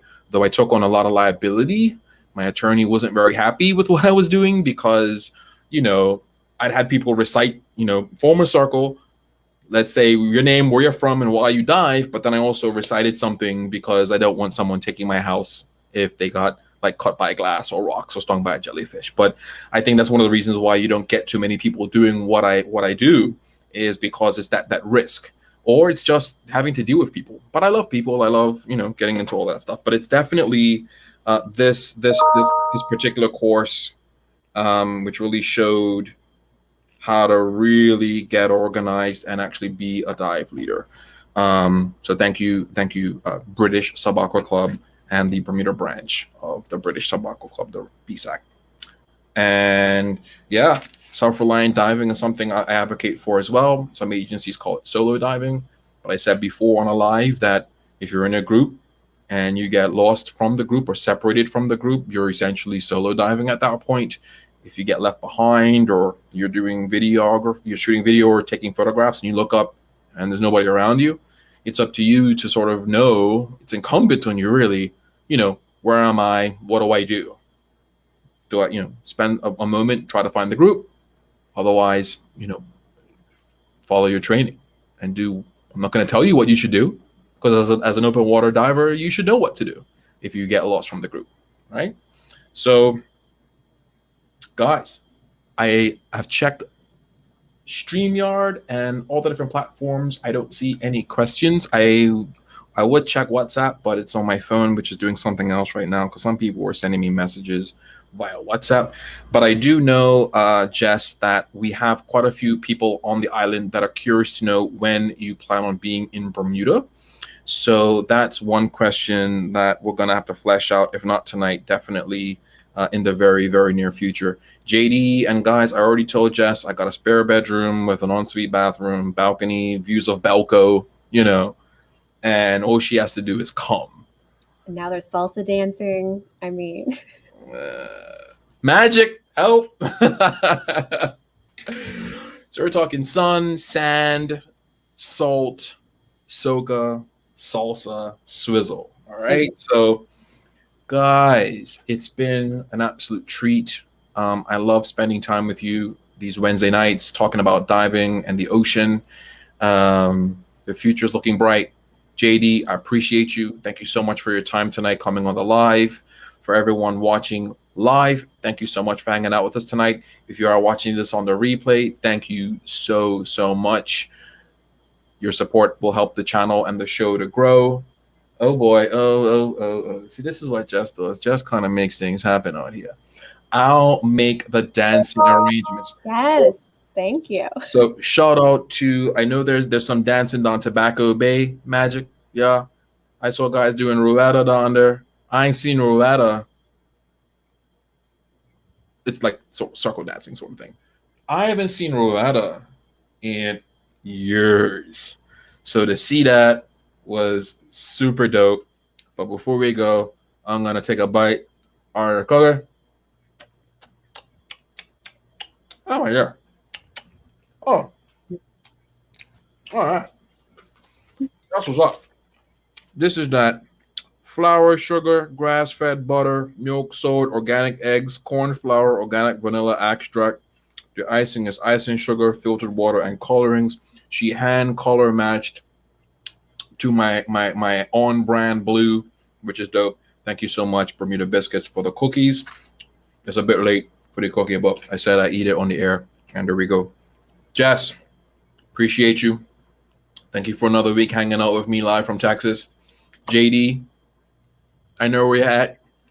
Thank you so much for your time, your attention, your insight, and all the work you do out there in the community with the Coast Guard and outside of the Coast Guard. Your journey's been amazing. You are an inspiration. You've been for a very, very long time. Whether you recognize it or not, brother, you're putting in the work. You're seen. I love you to do a little bit more on social. I couldn't find you on Instagram, so I was a little bit like, what's going on? I had to take a step away from it for a little bit. Which is okay. Which is okay. Little hiatus. Which is okay. I want to put us out there, so even if it's something strictly niche down to diving, it just helps to show the diversity of the community here. So please consider it. I'm not going to force you, but it's great to pull you in and inspire globally. You're going to see a lot of things happening in my side of the camp across the region. There's things going on in Curacao. There's things going on in Jamaica. So I'm just really excited for the future. And I love to, whether you're on social or not, man, I'm going to drag you along with me. And we're going to drag Jessica along too. And if she doesn't want to come here, there's nothing stopping me from going over there. So, that's how it's at. If we're flying over there, man, let me know. Let me know. We have to figure it out. Like Texas or Bermuda, I'll stand up a poll. I'll do a poll, and we'll see what the community wants us to do. I think Bermuda might have a bit of an edge, but we'll see, because I did have a wonderful time in Texas. First time I'd seen the oil refineries and all that stuff, and it was just such a wonderful experience. Maybe we'll do a special show, not on the Wednesday night, but do another time. Jess and I can talk strictly about our time on the fling. And then as well, you guys, before I let you go, my most memorable experience being on the water was going out on Mother's Day a few years ago, and we found that floating sperm whale. A fisherman found a floating sperm whale about 12 nautical miles to our southwest. Got on the radio. Chris Burville, if you're still alive. Chris, we jumped on options, picked up crew, headed to the whale, had an unforgettable experience with this dead sperm whale being eaten by sharks. We actually jumped in the water and spent about 20 minutes in water with the blue shark, the tigers, and the duskies eating the shark. We jumped out. The one and only Choi Ming jumped on the whale, and got video of the sharks eating the whale while he was on it. I probably have about 20 gig of unreleased footage of that encounter, and that story hasn't been told for years. I think it's been 6 years. So I may have a show dedicated to that particular once in a lifetime encounter. So I'll queue up the videos and I'll see if Troy, Chris, and the rest of the gang that were out there have some time to reflect and talk about it. I know if I haven't forgotten about it, they haven't forgotten about it. But I got video of Troy on the whale and the tigers eating the whale and us in the water column and the blue shark with the pilot fish going along. So it's really dope. Yeah, Chris. I thought I'd bring that up. You know, I knew you were hanging around. I got unreleased footage, and it'll be great to get your perspective on that. Chris has been the cornerstone to, I think, all of my most memorable experiences. So Jess, you come to Bermuda, we hang out with JD, Magic, and definitely Chris, and his wonderful partner Petra, and have a good time. That's what's up. And Chris, thank you. I couldn't thank you enough for everything you've done for me and all these opportunities. The hydrophone, listening to the whales and dolphins, and all the in-water encounters with the whales and dolphins and sharks and stuff. You can't just get that here, right? It's you got to know the right people, have the right connections, and that speaks to a lot of what we talked about tonight is building community. And one other thing, and the lobster season in Bermuda starts September 1st. So spiny lobster season opens up, runs right on to the end of March. And, you know, people ask me all the time, like, I want to get involved. I want to come out. I want to hunt lobsters. I want to get invited out on boats. And that opens up a whole can of worms in a good way, because ultimately, and JD, you can correct me if I'm wrong, the people I know that are able to get out on these outings and really have a good time are those that bring some degree of value to the group. And there's an etiquette that I'd love to speak to. There's bringing value, whether it's making sure you show up on time, making sure you tip the captain, fuel money, making sure you've got a certain degree of boat etiquette, like how to tie dock lines, how to cleat lines off, when to put the bumpers up, when to put them in, where to move about the boat, where to stow your stuff, how to help the captain, how to navigate, how to drive and pilot the boat even. All brings value. I'm a boat owner. I'm a boat captain, not a pilot, but a captain. And yeah, there are certain people when I want to get out there, I definitely call and rely on, because I know that he or she knows their way around a boat and have their sea legs and bring value to the group as well. Granted, as long as I have a 2IC, I'm good. And everybody else can kind of, you know, and I do a whole thing, man. You know me, I'm like, look, she's a 20-foot Proline DC, got a 2003 Mercury, 150, got the batteries, got the 70-gallon tank. This is where the life jackets are. I do a whole boat briefing. It's not like Matt Knoll used to do at Dive Bermuda, not that level of a boat briefing, but I want to make sure that should something happen to me, that we're able to get back to shore and I'm able to get back home, you know, to my family. So I'm a real safety guy. I mean, even if I were to go with JD tomorrow, we got to grab a boat. I got my portable VHF radio. I got Navionics on my phone. I got the battery backup for the phone. I got a little, not a full float plan, but a bit of a float plan. And I'm like, look, we're coming back home. There's none of this going in holes and you cross your fins and I pull you out. We're not risking our lives for a $20 lobster. That's a whole nother story. We're going to talk about lobstering and boat etiquette and all the stuff that goes all around it, because it gets a little secretive. It gets a little clicky. I don't want to take JD to my special spots.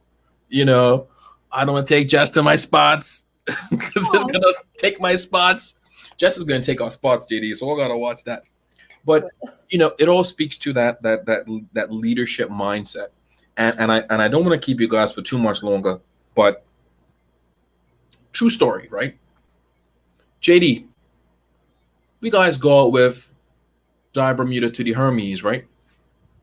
Hines or somebody's at the helm, takes us to the Hermes, brings us back. Couple weekends, we go to the Hermes, come back. Boom. We leave it up to the captain of the boat to get us to the spots that we want to go. We're not really necessarily paying attention to where it is, right? And then somebody says, hey, I rented a boat. Can we go to the wreck of the Hermes? You're like, oh, I have an idea where it is, but I'm not sure. I said, well, how many times have you been to the Hermes? I don't know, 30. Be like, well, why you don't know where it is? Well, I leave that up to Heinz and the guys to go out there, but I've never been in a position of having to drive the boat to it. I'm like, huh? Well, do you know a guy? Yeah, well, I know Quay. I think it's got the coordinates. Oh yeah, Chris might have the coordinates, or maybe the coordinates is online, and you're scrambling to get coordinates to a site you've been to 50 times, right? So that's a true story. I ended up on the wreck of the Mini Bresler. Oh man, we were supposed to dive the Hermes. It was not the right wreck. I was like, damn it! And that was for Travel and Leisure magazine, right? For Travel and Leisure, we ended up at the wrong wreck. Because guys were like, Weldon's the guy, he knows where all the wrecks are. And I was like, there are buoys on South Shore. I'll pick the one I think is the right one. And I tried to like embody my inner Heinz and inner Quay and inner Chris. And I'm like, I think this is it. Go down the line and I'm like, this is not the Hermes at all. Like, no, man. Work long, baby. I know. Work long, baby, and head straight out. It was choppy. I was feeling moldy. I was like, it was just after the boat fire, which I haven't talked about. That's why I got some scarring on my hands. Yeah. That's a whole nother story. But I was still in bandages, and I was like, look, I see a buoy right there. Let's stop there, you guys. It's something on there. It ain't a buoy or nothing. It's got to be something. Hopefully it's the Hermes. And we ended up getting enough B-roll and made it work out. But I'll talk about the boat fire another time. Talk about some of the experiences I've had that have not been the best. I've been left at sea before. I've been in a boat fire. We talked about Ryan Craig, that incident there. We haven't talked about the Paul Latham incident as well. I was on narcosis the day Neil Burney drowned. So that's a whole nother story. I think it's important to speak about this stuff. And one of the reasons I created this platform was to, be optimistic and talk about the fun stuff. But to be first on the scene, to a hero losing his life, as well as knowing other wonderful people who have also lost their lives in the ocean, I think it's important that we talk about that and share lessons that we learned from those unfortunate events, including my boat bursting in flames, which I haven't actually spoken about publicly before.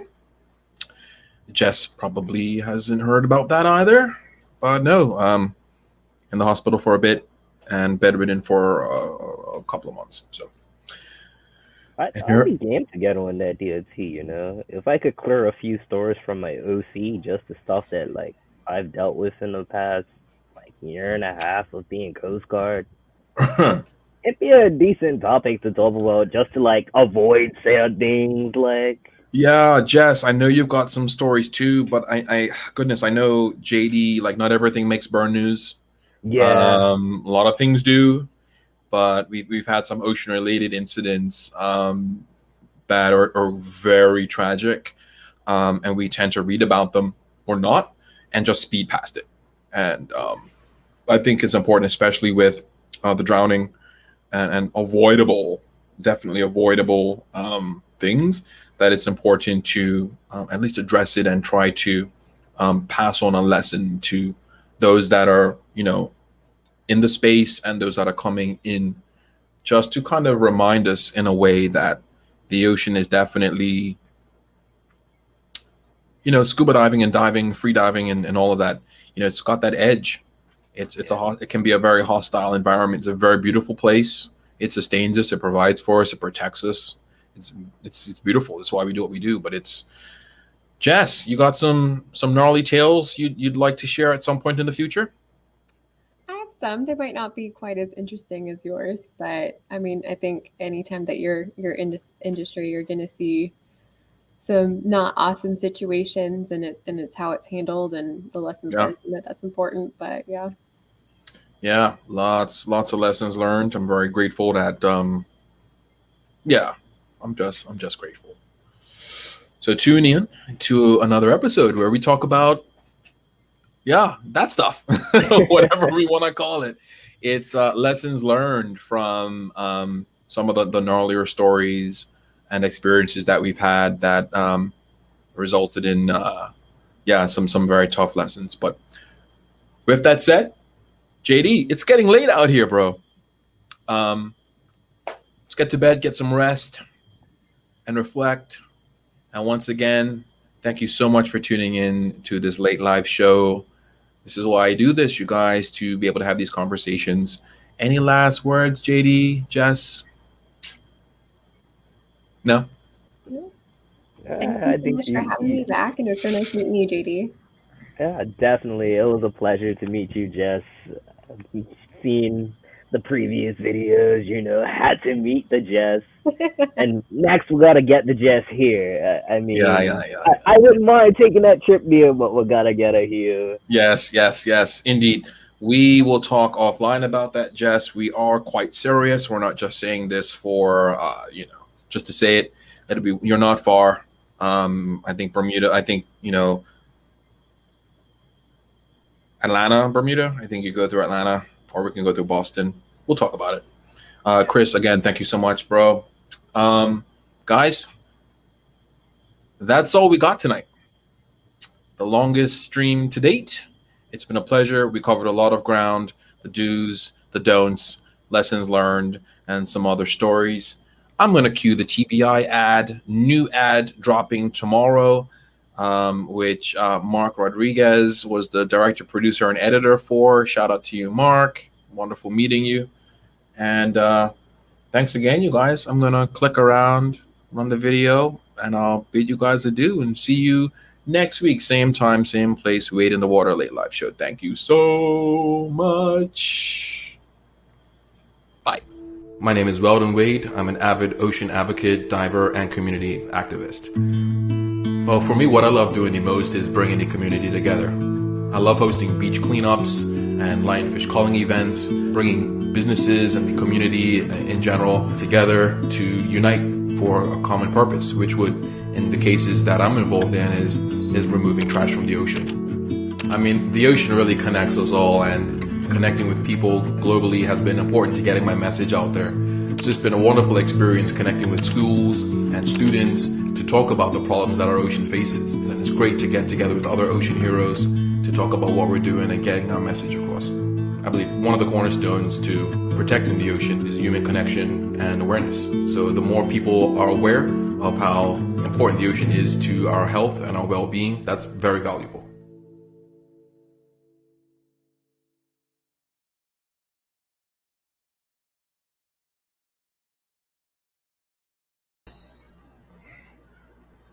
So some of you guys kind of got used to last week, the after show. JD's still backstage. JD, you can hang out.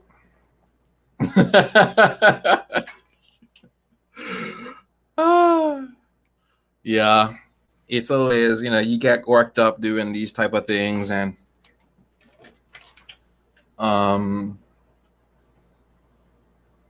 so many stories to tell and so many lessons learned. But certainly once you do something for such a long period of time, you get to meet so many people.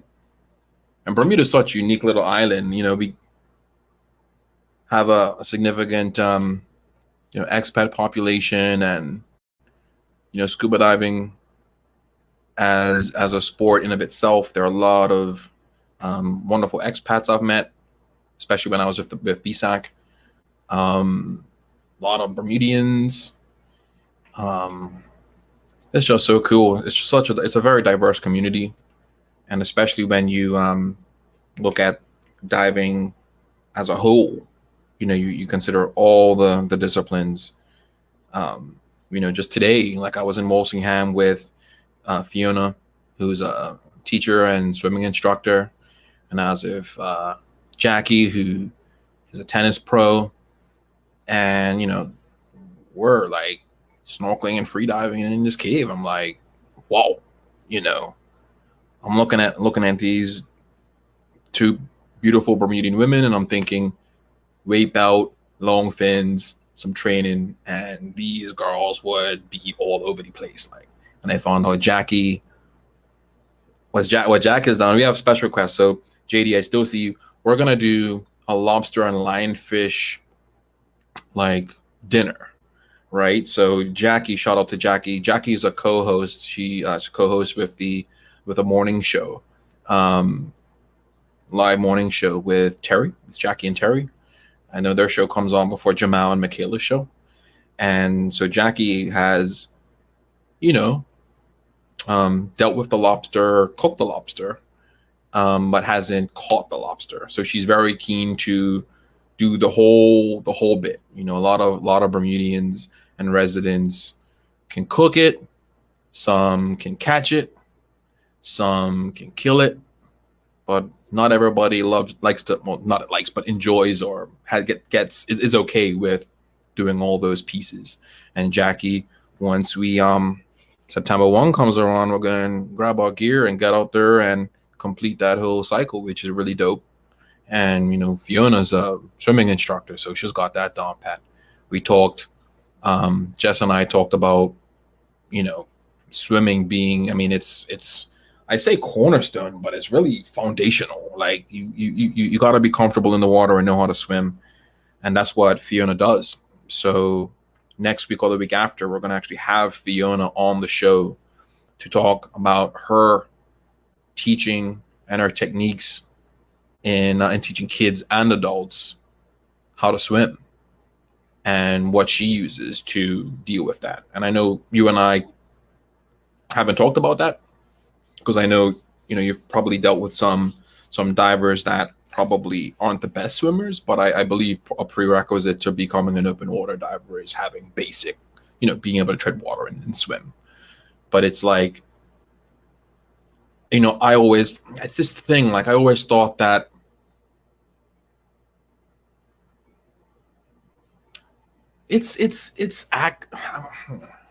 hold on, JD. Yada, so I ain't gonna just sit here and let you sit here. Like, so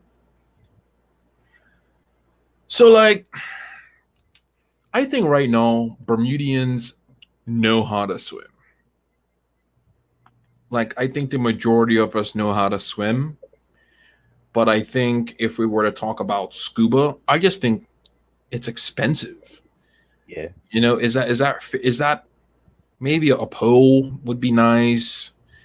I think just the cost of the sport might be a prohibitive bit, or maybe once you see the wreck and the reef, the same wreck and the reef over and over, it's kind of like, oh, we're going back to the same wreck.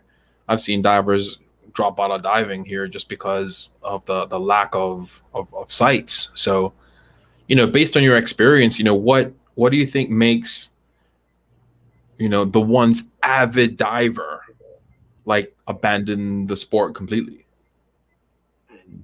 Personally, I think it's that sort of it's the lack of purpose when it comes to diving. It's like we always have a purpose. Like, you have a purpose for diving, I have a purpose for diving, rather it be to teach, because that's basically why I got into it. Coming up through water start, my purpose was, I want to be able to do what JP does. I want to be able to raise the next generation. That is my purpose for what I do.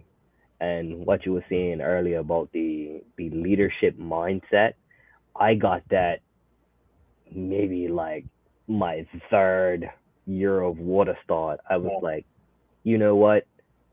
JP is dealing with that one student. I'm not going to be behind JP this entire dive and just look at his fins.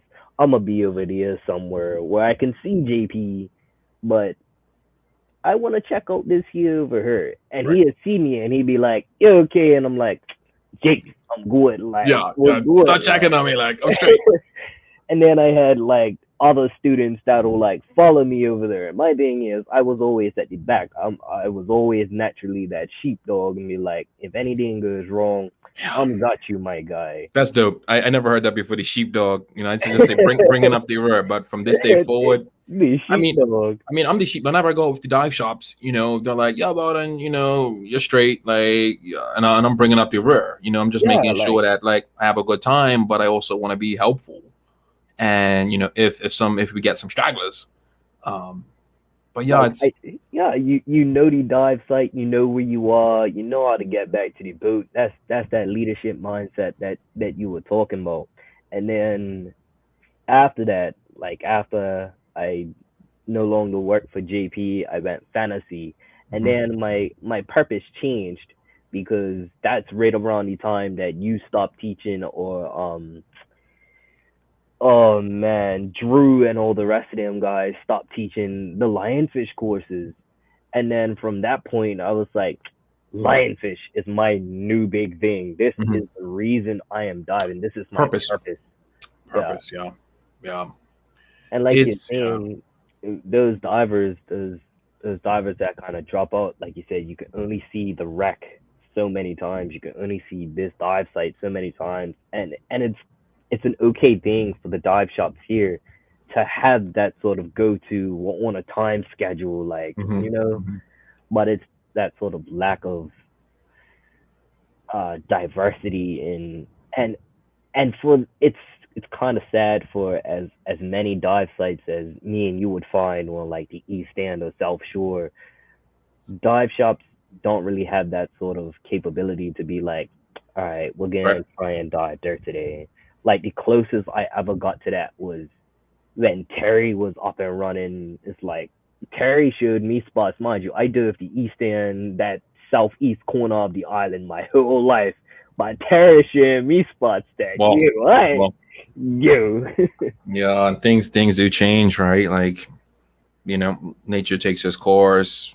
You know, he's shut down, and you know, I know that I mentioned Dane. Dane's down at the East End, and who Yeah. knows what he's got to offer. But you know, I think I'll definitely give a think about, you know, purpose, and you know, just a new set of eyes, just based on what you've said. Because you know, when I did my TED talk a few years ago, the top that it was diving with a purpose. That was the title of the talk.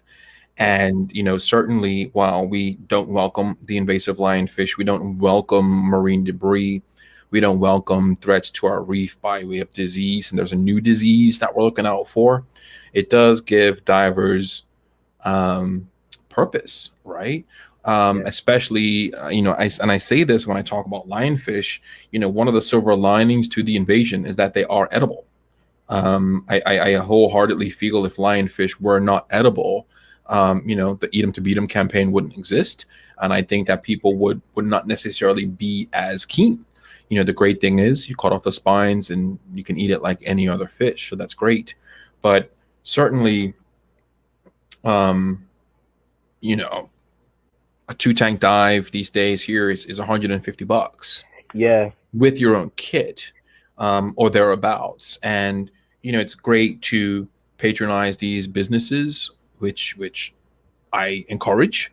Absolutely. The ownership, the management, the staff, the crew, the captains, and all the instructors and guides and dive masters, all do a wonderful job. They do the best with what they can. Um, so shout out to all of those guys. But certainly, yeah, to your point, it's only so many times you go back to the same wreck and reef that you're like, wow, we're going back to the Southwest Breaker. Okay, cool. So, you know, there is steps to get around that. And that's that, again, that making that decision not alone, you know, with a group to say, okay, well, let's take things up a notch and, you know, get our own kit, maybe buy some cylinders and become self-reliant so that we can rock up to any bay or beach and explore new reef. You know, I had this whole hashtag new reef thing going on for a while, you know, especially when Andrew DeMello and I used to dive a lot. I'm like, bro, let's just go to new reef. Like, I don't really care what's there, you know. And then I got a boat. And once I got the boat, you know, that opened up a whole new opportunity. But not every diver is going to be able to have access to a boat. Oh, You know, but shore diving is great. But even then, you know, I'm like, hey, you know, can I go diving tonight? It's like, great. As long as I bring back home something to eat, then I can come back, 10 o'clock at night, 11 o'clock at night, as long as I don't have empty hands. And that's where the whole no empty hands, thing came on, where it's like, sure, go diving, but don't come home with empty hands. And so with that kind of, weight, it's like, well, look, if I got a tank on my back, I can only bring back lionfish. I want to bring, maybe if it's lobster season, I got to bring back a couple lobsters. Even if I don't necessarily eat them, no empty hands. So I ditch the tank, free dive anywhere from 0 to 20 feet comfortably, and hopefully snag a lobster or two. I only eat 1 or 2 a season anyway, and I ain't got that hunter killer instinct myself, to be honest. But normally, and a lot of guys, like this, they're like, well, I'll be safety. I'll be the pack mule carrying the sack and the nooses and spears and lights and glow sticks and all these other odds and ends and the shears and tow the float and stuff. Well, yeah, you guys, you young guys have got the killer instinct. Go ahead.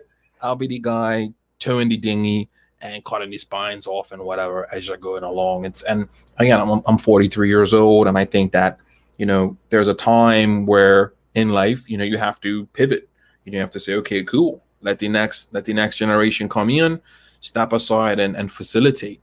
So I've moved into the mentoring, coaching, facilitating space, which is, I think, like, it's such a niche. Like, nobody else is really in this space, which it is what it is.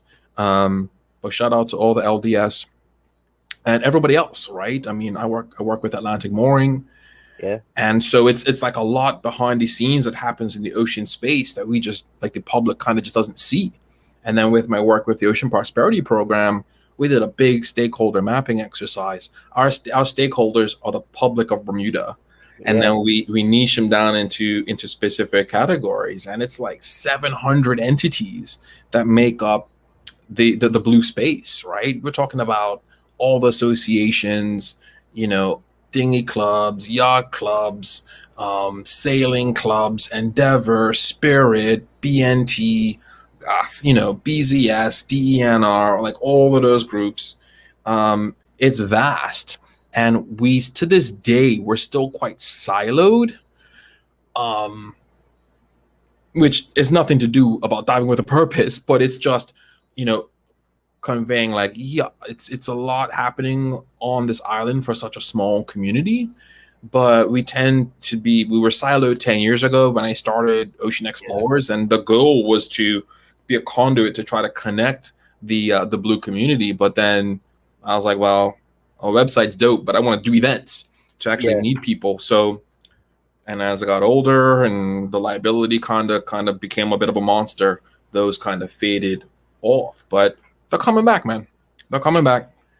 And we'll see, man. I just really appreciate the work that you're doing. And it's love to see the Coast Guard evolve. The Coast Guard is part of this Ocean Prosperity Program stakeholder working group.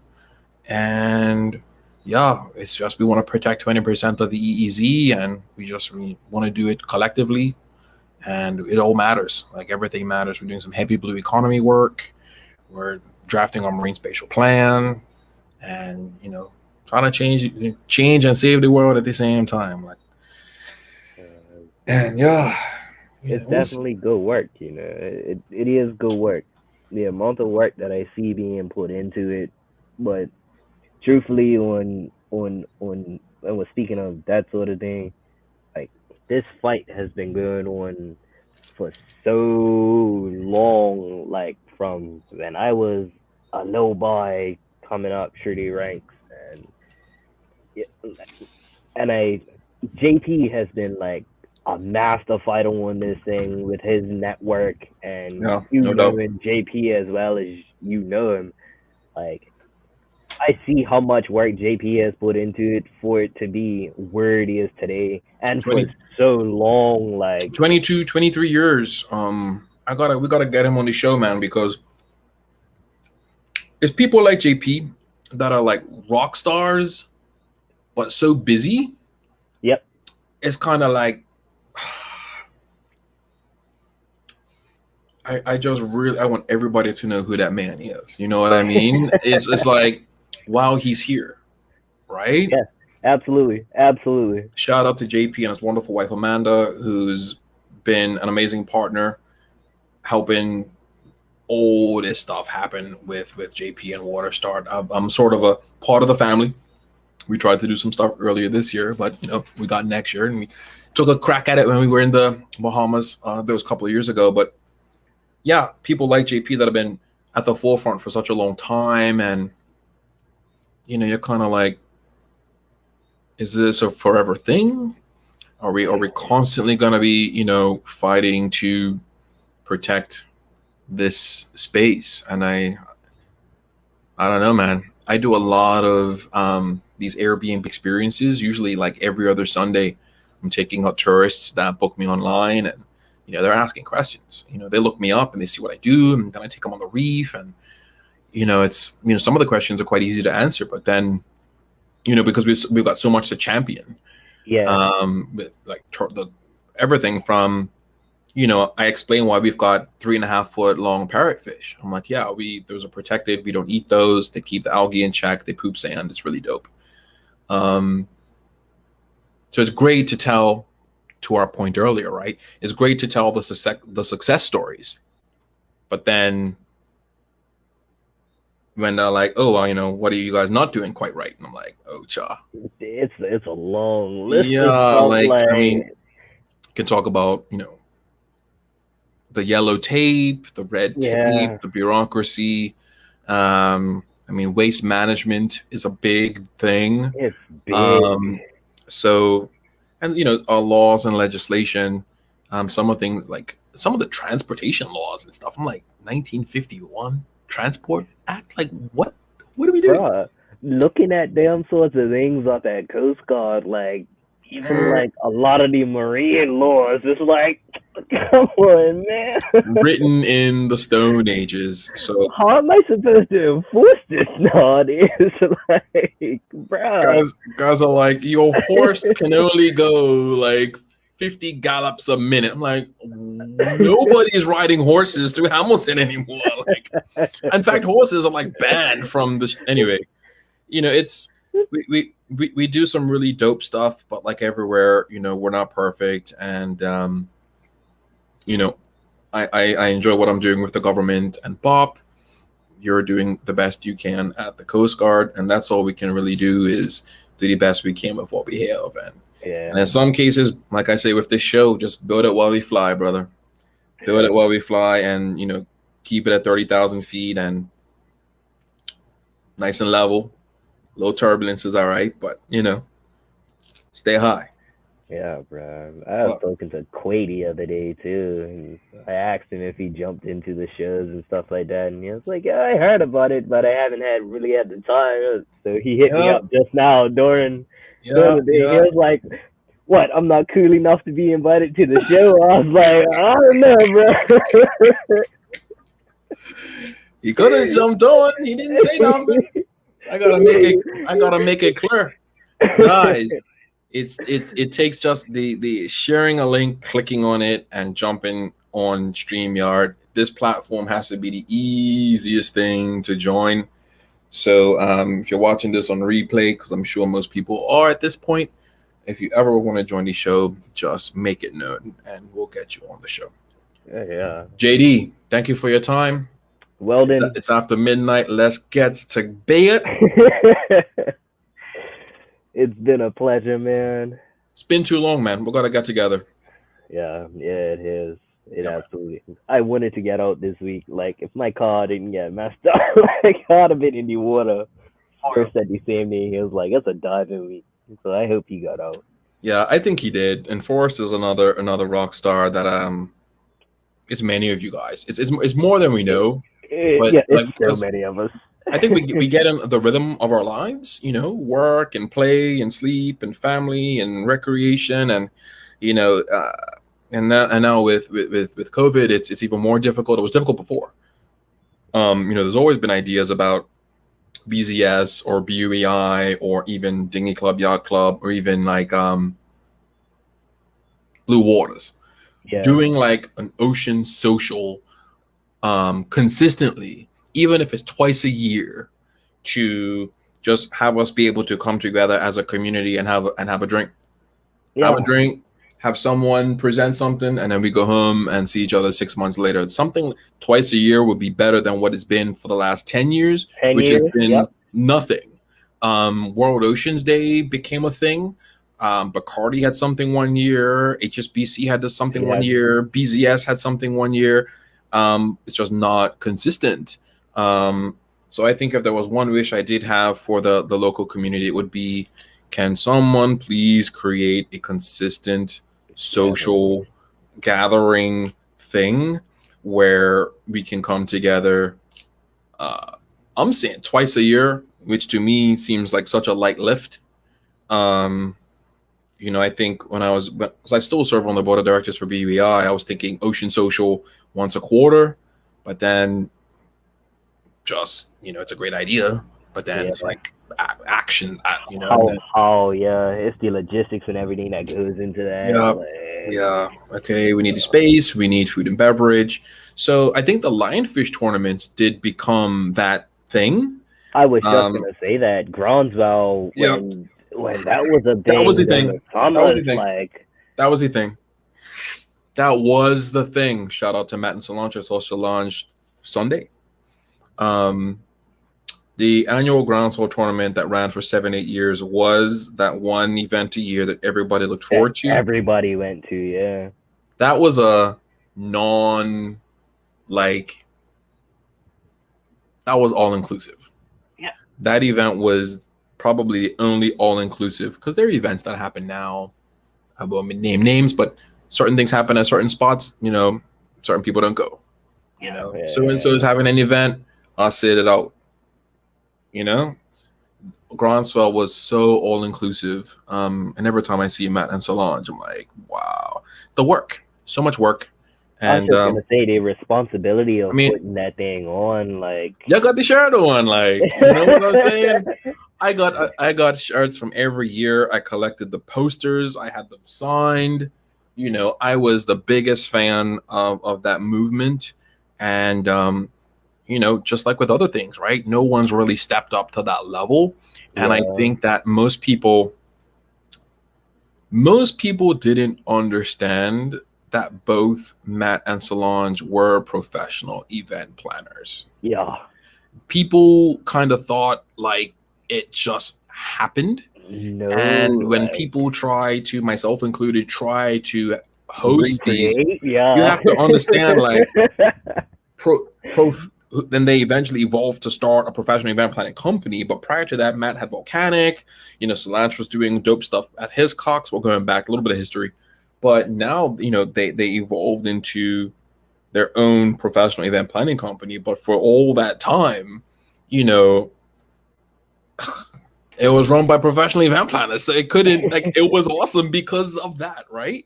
So, I think, with all the hosts that have come, after that, we do our best, but holy cow, it ain't easy. No, it ain't. But it is cool. They are missed. And again, I got the posters and the shirts and hats and stuff still. So they are missed. But other than that, even when that was running, that was it. There wasn't anything else going on outside of that. So hopefully in the near future, someone somewhere says, my purpose, speaking of purpose, is to host a biannual ocean summit, or something that doesn't sound as formal. Something that will be and it's got to be somebody. It's got to have that dope origin where it doesn't become cliquey, that it becomes all inclusive. Because certain people do something and that sounds dope. Who's doing that? Oh, him? I don't like that guy. I ain't trying to do that, dude. It's cool. Just like what I was saying earlier, it's cool, but it's cool, but I don't like that guy. Why? You haven't even met him. I don't like that guy. What did he do to you? Nothing. I don't like that guy. So I don't like the vibe he gives. It's got this vibe. Have you met him? Oh no, but gosh, So it's got to be someone that's somewhat neutral in the space that can say, look, I got a venue, I got the food and beverage. Let's bring the ocean community together, break down those silos twice a year. So fingers crossed, brother. But we could talk for another hour. Yeah, but let me get going. Yeah, and do's, don'ts, lessons learned. I think we did cover some really good stuff. I think, like, certainly mitigating like frustration, like overspending, like we haven't even talked about, like, I mean, gear makes up such a big piece of it, like losing equipment, having kit stolen.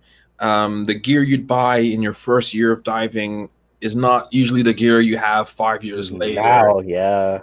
You got different wetsuits for the seasonality. You got 2 lights. You lose one once a year. You flood one, or you hand your torch to a buddy and he twists it open at depth. He's handing you the 2 pieces, like, your light's broken. You're like, half a turn on and off. Like, why is it open? We're in 80 feet of water. Losing knives, being on the boat, and flooding cameras. And I mean, my buddy was doing a deep dive with Triangle back in the OSF days in one of those 200-foot dives, and his pro camera rig came unclipped as he's climbing the ladder. So this $2,200 camera rig sinks to the bottom of the ocean. They grab coordinates, but they never went back.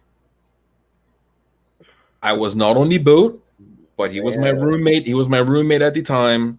And I was just like, when are they going back? And he's like, I don't think they're going back. Like, I was like, well, a $2,000 camera is on the bottom in about 140 feet of water. I was like, he's like, yeah, but that's a big L.